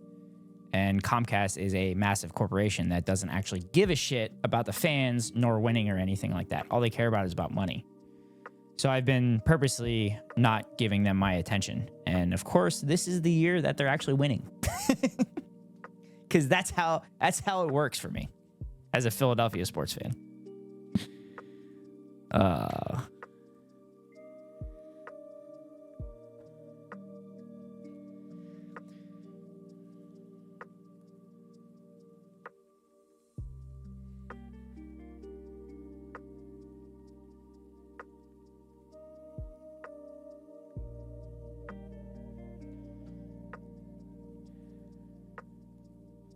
Well, I mean, that's literally the whole point of companies and everything is all they give a shit about is short-term profit. They don't give a fuck about their workers and everything. Now, you're in Canada and you have actually healthcare and everything. But what Fox News tells me is that your healthcare actually sucks because you don't get healthcare when you need it, despite the fact that they interview people constantly saying that I got it exactly what I needed when I needed it.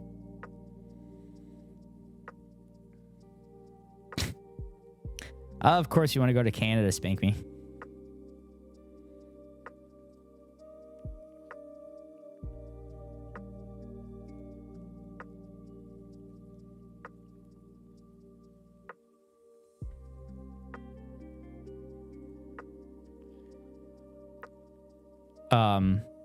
But prior to Comcast, yeah, I know it's excellent.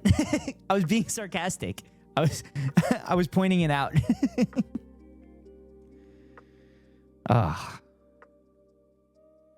Yeah, spank me immediately is correct. We only dream about it. Hell, I made a video on it on my YouTube channel. Feel free to check it out with exclamation point YouTube.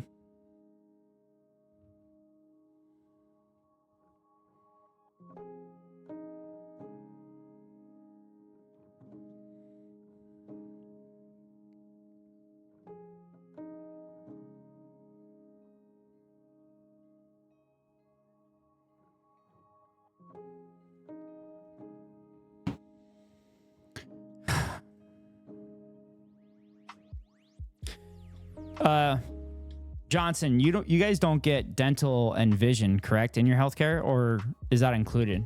Because here in the United States, your healthcare doesn't cover anything above your head. So it doesn't include mental health care, doesn't include vision, and it doesn't include dental work. Despite the fact that evidence says that dental work is one of the most important things in healthcare because it prevents everything from going into your body and a lot of diseases and everything going into your body.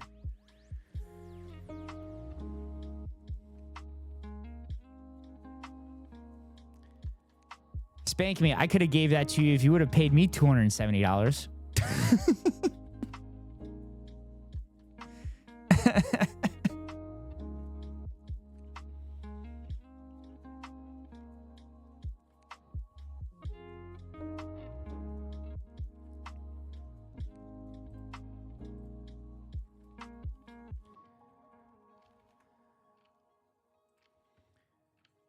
Actually, damn it.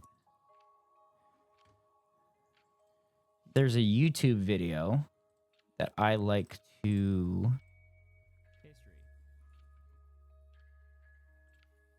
show for Medicare for All. And it references Canadian healthcare system. So let's watch that right here. Courtesy Bernard Sanders' Senate office.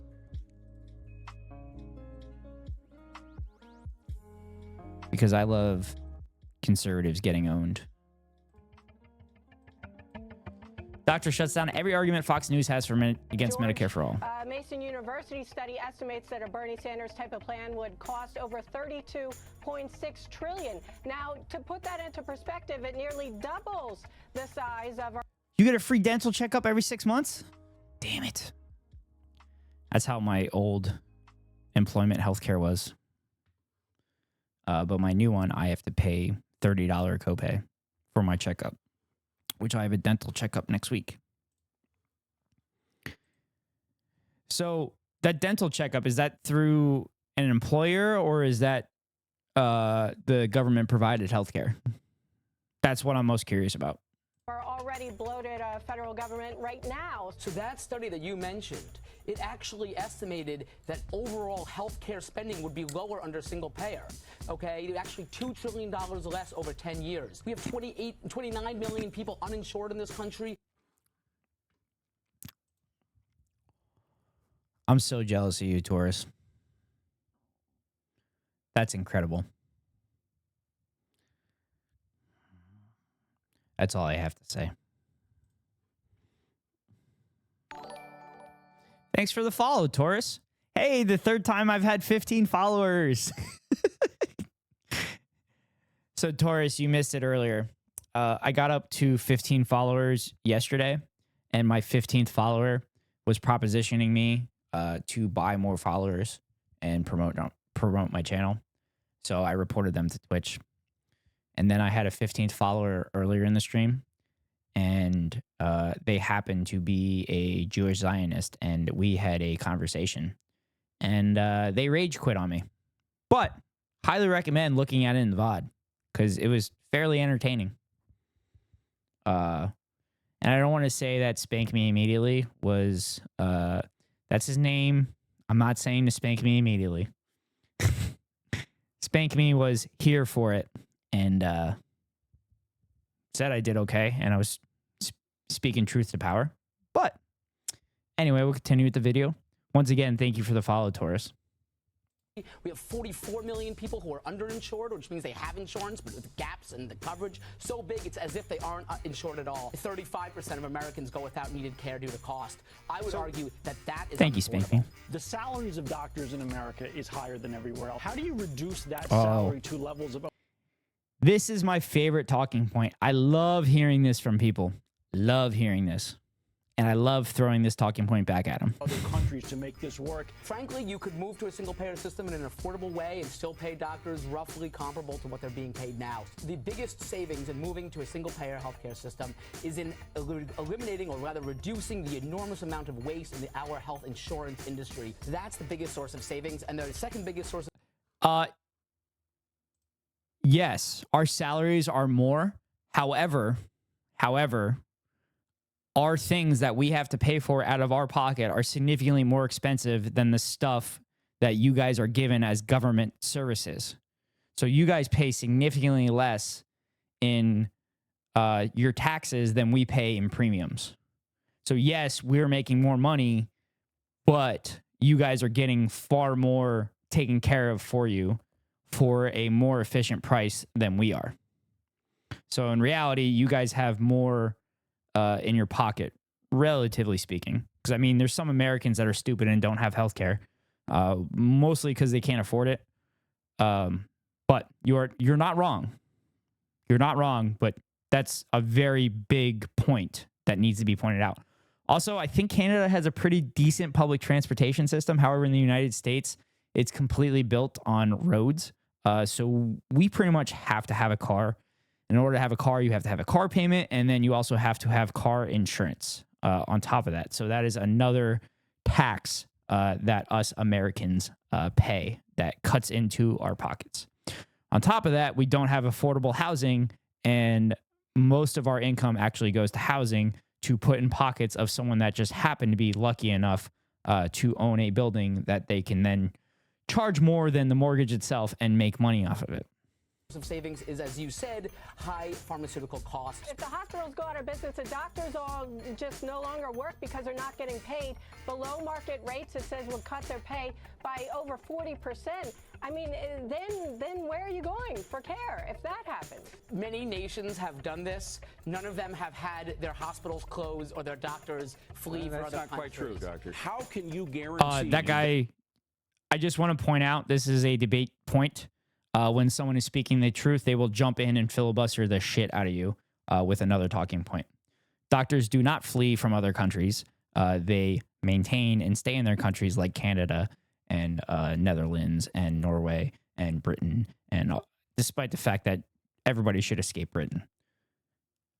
Besides the point. Their doctors flee for That's other not quite true, countries. Doctor. How can you guarantee that our quality of health care won't go down the way it has gone down in Great Britain as a result of their socialized system? But overall, the healthcare systems of these countries are quite high quality. Overall, they have higher life expectancies than we do. They have lower infant mortality. But overall, these nations achieve better results with less money. Boom. Why can't the Mic free drop. market work? If the market can work like it does with auto insurance, there's no one out there that lacks for auto insurance, no matter their record, if they're willing to pay for it. Why can't we do that in healthcare?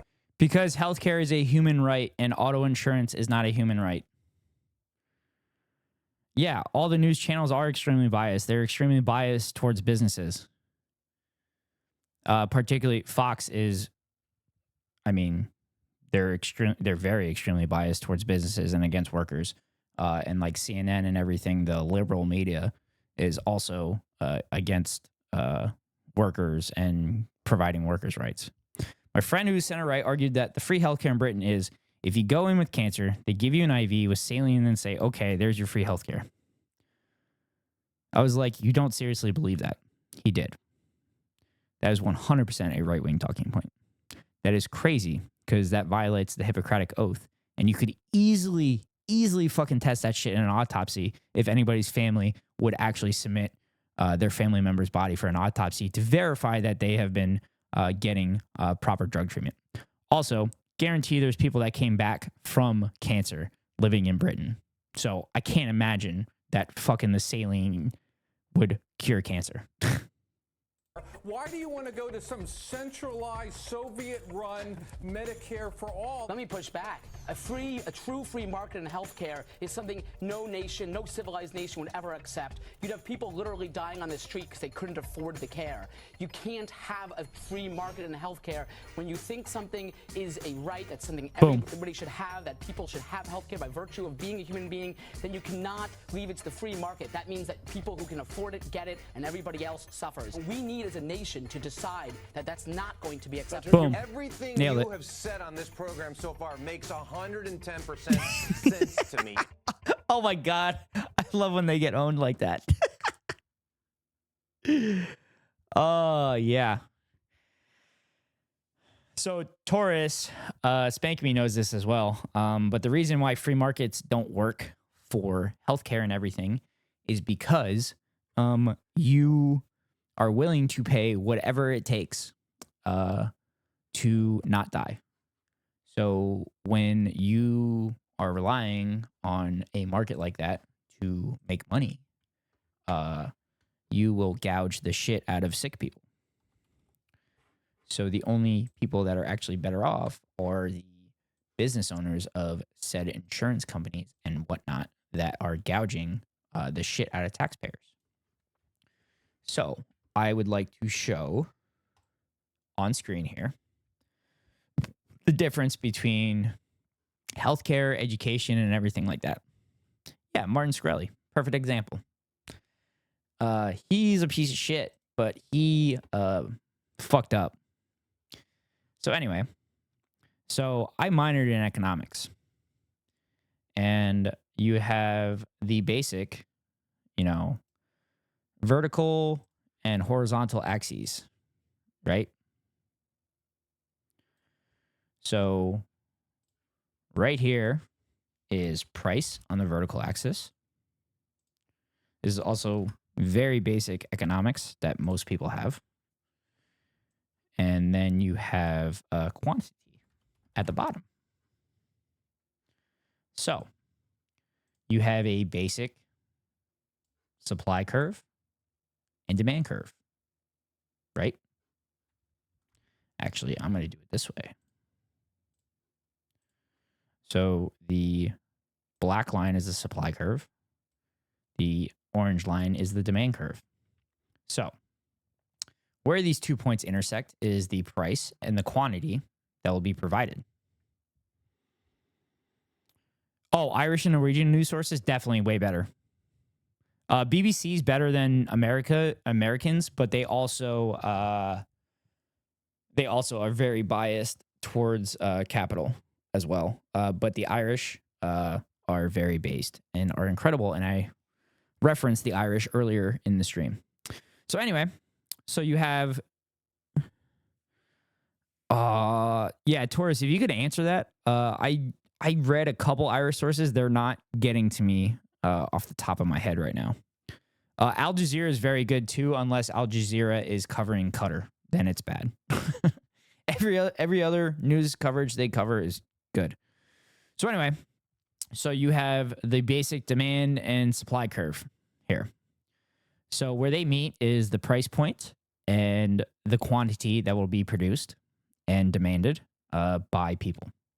So you have inelastic goods and elastic goods.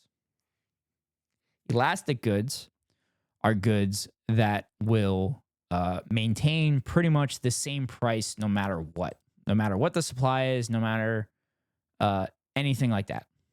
Oh, what the hell was that? That was awful. Why can't I figure out? Wait, why is it alphaing? I don't want it to alpha. What is happening? Why isn't this working? Oh, this is so bad. Why did they change this? Damn freaking, what the fuck? Damn Windows 11. Oh, crap.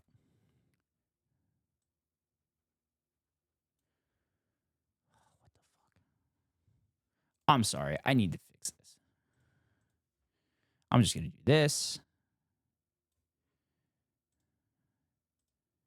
Ooh. There. Okay. So, like I was saying, an elastic good has a horizontal demand line, meaning no matter wrong button. No matter what the supply is, the price is never going to change. The quantity is going to change, but the price is never going to change. So, healthcare and education is an inelastic good, which means it is a vertical line. This means that you will pay any price at all to ensure that you get this good. So, education, healthcare.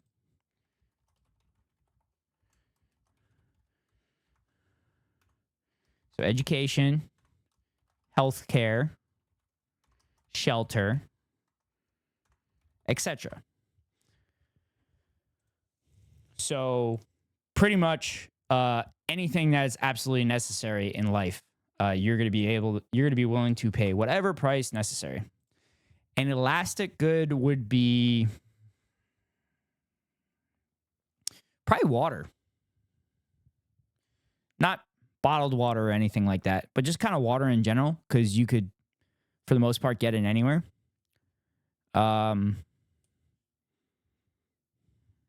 Yeah. I'll look up just to double check and give you better examples.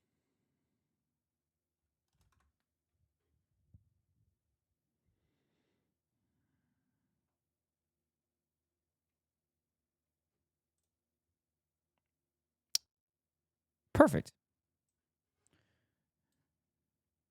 So this is a picture. Oh, crap. So this is a picture of elastic and inelastic goods. So as you can see here, soft drinks, cereal, clothing, electronics, cars, etc. Prices stay relatively the same. They don't really move up and down that much. Examples of inelastic goods are things that are vitally necessary. Life-saving medication, gas, electricity, cigarettes for those that are addicted to it that can't live without it, and post-secondary education, just kind of education in general. So there's the examples of elastic and inelastic goods. So, as I was saying, inelastic goods, if you notice, this is supposed to be a straight line. I drew it pretty poorly. So if you noticed, the supply, as the supply increases, so these are all separate supply lines, the price continues to go up. That's actually supply decreasing, going to the left. So you see the price continues to go up at that point. So this is why healthcare and education and shelter need to be regulated to ensure people have their needs being met, their basic human needs being met. This is why Medicare for all is important. This is why it is a necessity to ensure the healthcare of your population so that your population can continue to be productive. The United States is so stupid that they don't understand how capitalism actually works, and they don't take care of their workers. If their workers were sick and everything, then their workers would no longer be able to produce for them. So they should take care of their workers. But the money-hungry, greedy corporations refuse to take care of their workers because they really, really like oppressing them, and they really like, exploiting them for their surplus value of labor. So there's my lecture for the day. I thought that was a good time to have that conversation about elastic and inelastic goods. I hope you guys enjoyed it. I hope you learned something from it. Do you guys have any questions? Spank me. I think you're the only one left in here. I think Tor's left.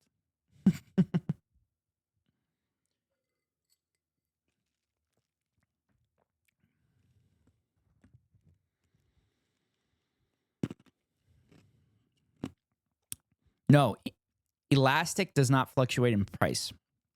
Inelastic goods fluctuate in price depending on the supply. So whoever the supplier is that is supplying the product can literally charge whatever they want.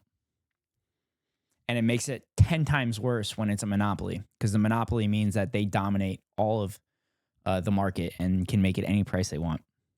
For example, Amazon. Amazon underprices products to run a business into the ground because Amazon can take the brunt of losing money for a period of time. And then once that business is not doing well, either Amazon buys it for pennies on the dollar, or that business just closes down and then Amazon charges whatever the prices are. No. Vital necessities. No. Vital necessities are inelastic, meaning you need them. Inelastic. Let me type it. So vital necessities are inelastic. The sad part is that stuff is some of the most profitable industries within our society. Because we're the United States and we need to make money off of everything. Yeah. So like that picture example I brought up, elastic goods are consumer goods. So TV, cereal, not food, because food is necessary. Food is relatively inelastic. You're willing to pay whatever it takes to buy food, but like something like a luxury food item would be like cereal or like lobster or something like that. That's relatively elastic, meaning the price doesn't really fluctuate that much. And as long as the price doesn't fluctuate or anything, everybody kind of sits there and says, "Oh, I mean, I'm doing all right. We don't really need to change the system." But yeah.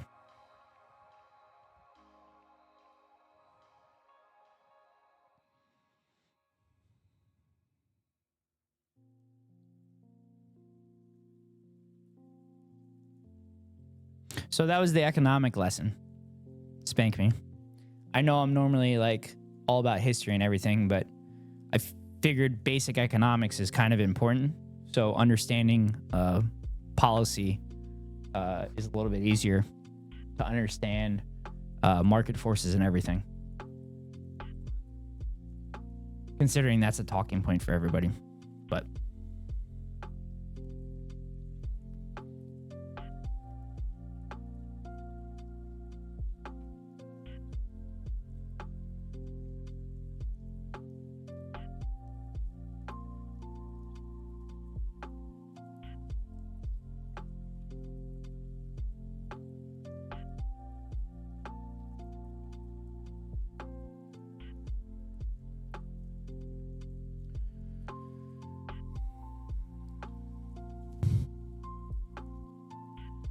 best case scenario, I mean, so where those graphs intersect is the most efficient price for a product. So wherever those lines intersect is quote unquote the best case scenario. So like, for example, PlayStation 5, when the PlayStation 5 came out, there was high demand for it. And supply was relatively low. So they priced it at like $500 or whatever the hell it was. So that's kind of an acute example of that graph. I forgot that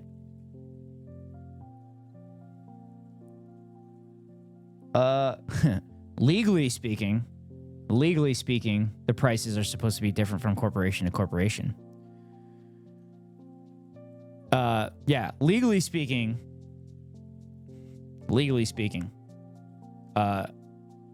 prices are supposed to be different and be established independently from one another. However, there's a thing called price leadership. And a great example of this is baggage fees on airplanes. So back in the day, when we were young pups, baggages used to fly for free. However, one airline decided to go, you know what? We're going to charge $10 for your bag. And we're going to see what happens. So they charged the $10. There was no real customer pushback or anything like that. And then every other airline did the same thing. So then another airline goes, actually, we're going to charge $30 per bag. So that airline starts charging $30 per bag. Nothing happens. Consumers don't boycott. They don't collectively act together. So every airline goes, okay, we're going to charge $30 per bag. And that's an example of price leadership. So they're not exactly colluding with one another, but they basically are. Because colluding with one another is actually like illegal. You're not allowed to do that. Because that's price fixing, and that is illegal. That is equivalent to being a monopoly. Does that make sense, Spank Me?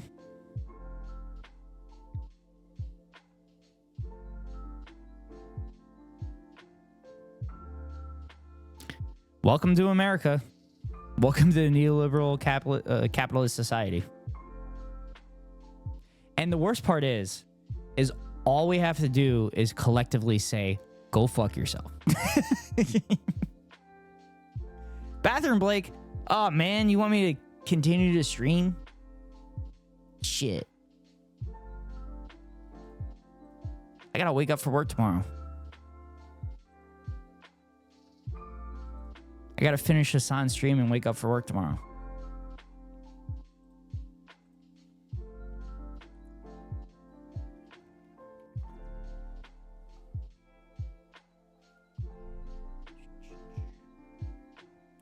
Oh no, I'm looking at my email and Advil Plus followed me on Twitch.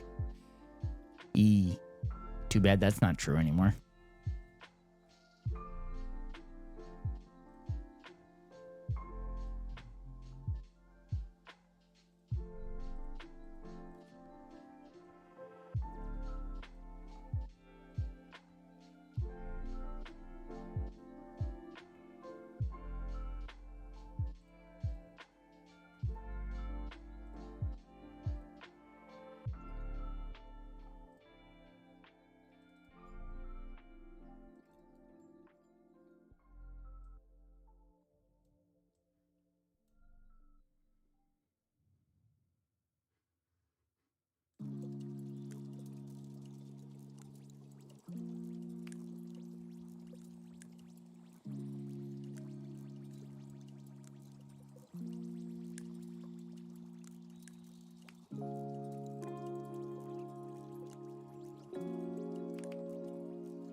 I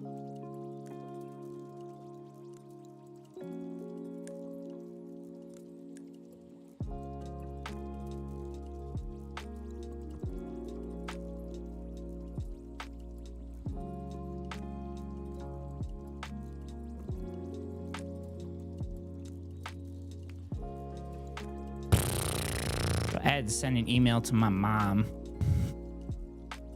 because apparently there's an occupancy tax in Pennsylvania in my township, but I haven't lived there for years, or 2 years at this point. So they need proof that I no longer live there anymore. I guess I technically could have sent a copy of my license too, but yeah, you know.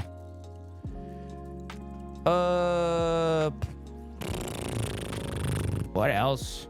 What else can I do? I'm kind of on a roll today. It's funny, I didn't want to stream today.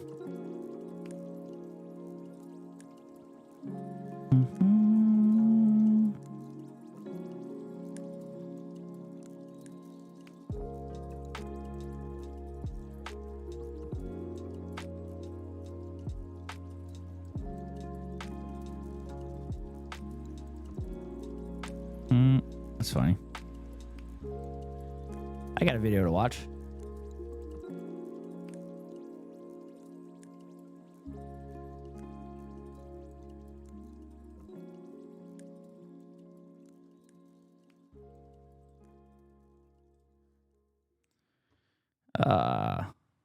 Where'd it go? Where'd it go? There it is. Italians sing anti-fascist anthem Bella Ciao at Israeli military checkpoint in Hebron. This is last year. Let's see what this is about. It's kind of funny that Italians are doing it because they literally just elected a fucking fascist into the government. Someone that literally said Benito Mussolini was based and awesome.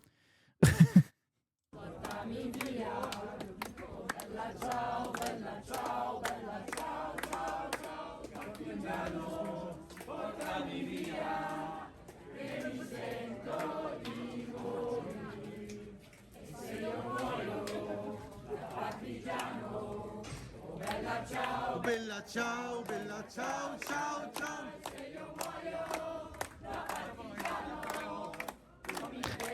This is pretty awesome.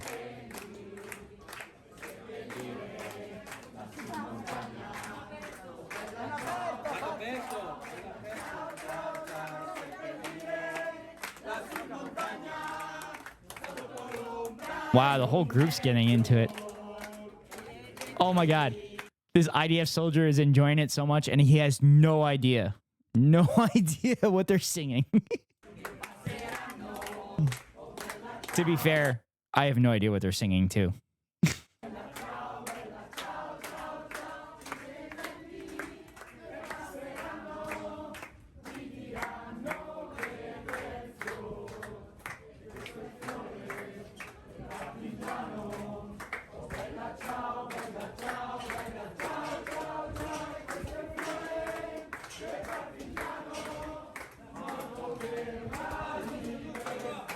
That was pretty cool. All right. Since I brought up my Irishness, let's go with the IRA classic. Oh my God. Oh, I need to show you guys this. This is hilarious. I found this on Instagram and I sent it to my Irish buddy. Oh, this was excellent. I love this. When an Irish lad goes to London for the first time. Gosh, Michael, wow, look. We're in the home of the enemy, Kathleen. Michael, Hey, 1,000 cheers, just Kathleen. enjoy your holiday, Michael. Cameron and Tracer, mate. Michael, Good Michael, luck there's to you, no laddie, need. you There's cunts. no need for any Go of away, this. Richie. Michael, oh! Come on, keep like it counts. Come out. Michael!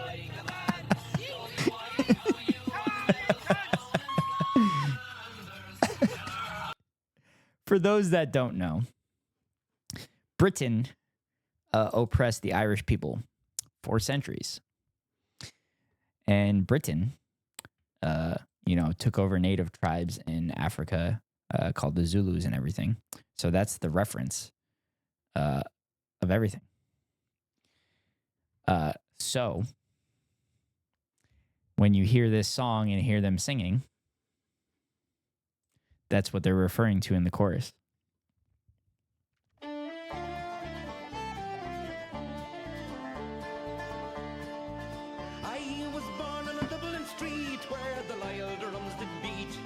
I'll be right back, chat. And every single night when me da would come home tight, he'd invite the neighbours out with this chorus.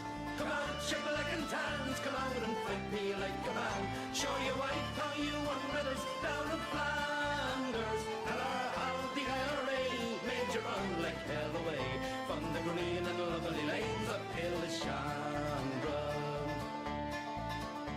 Come, let us hear you tell how you slandered great Parnell when you taught them well and truly persecuted.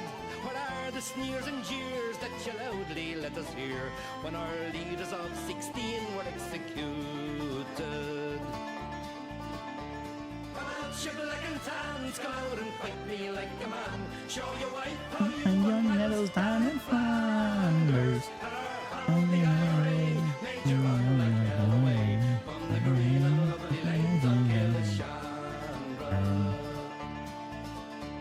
Come tell us how you slew them all Arabs 2 by 2. Like the Zulus, they had spears, a bow and arrows. How bravely you faced war. Yeah, so the IRA song is basically calling them out like, come on, fight some real people. You slaughtered those people with bows and arrows. You're real fucking tough getting all those medals for killing all those natives with no equivalent weapons.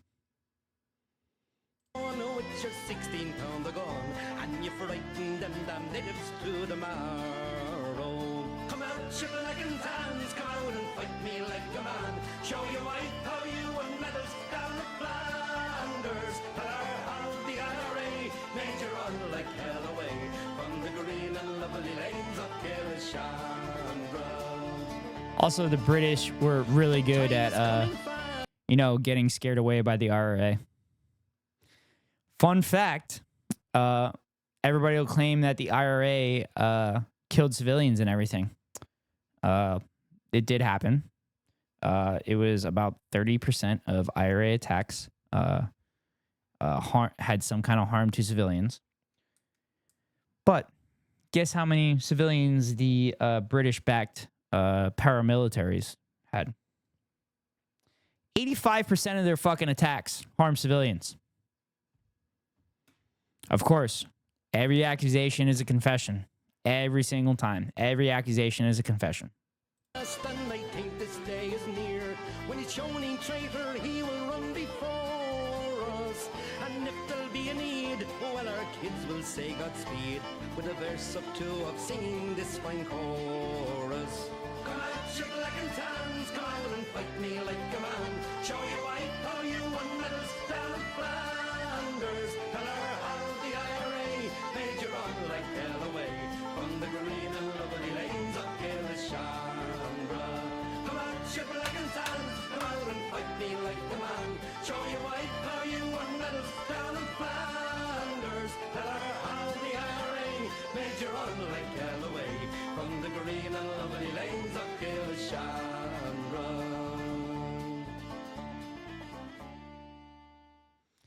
Yeah.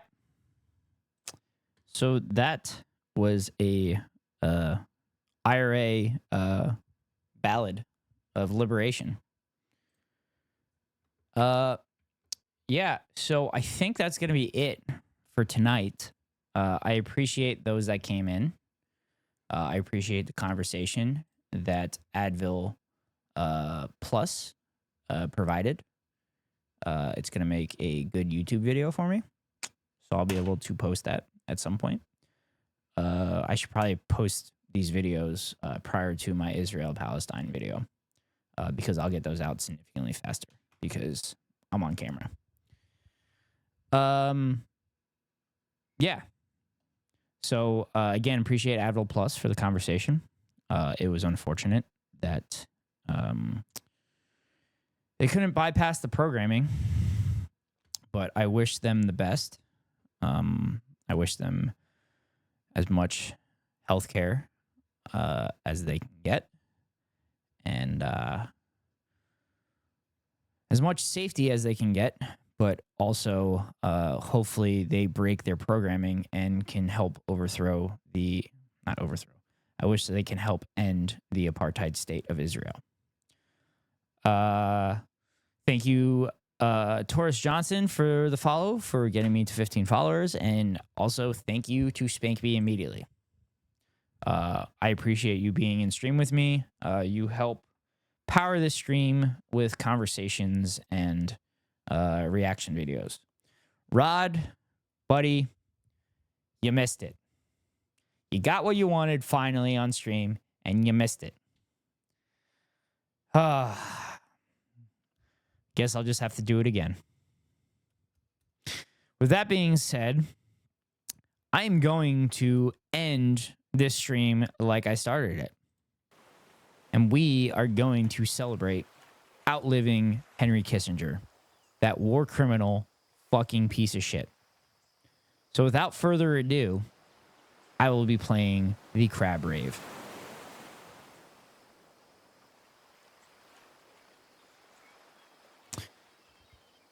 Anthony Bourdain said after visiting Cambodia, you will want to beat Henry Kissinger to death over and over again because of what he did to that country.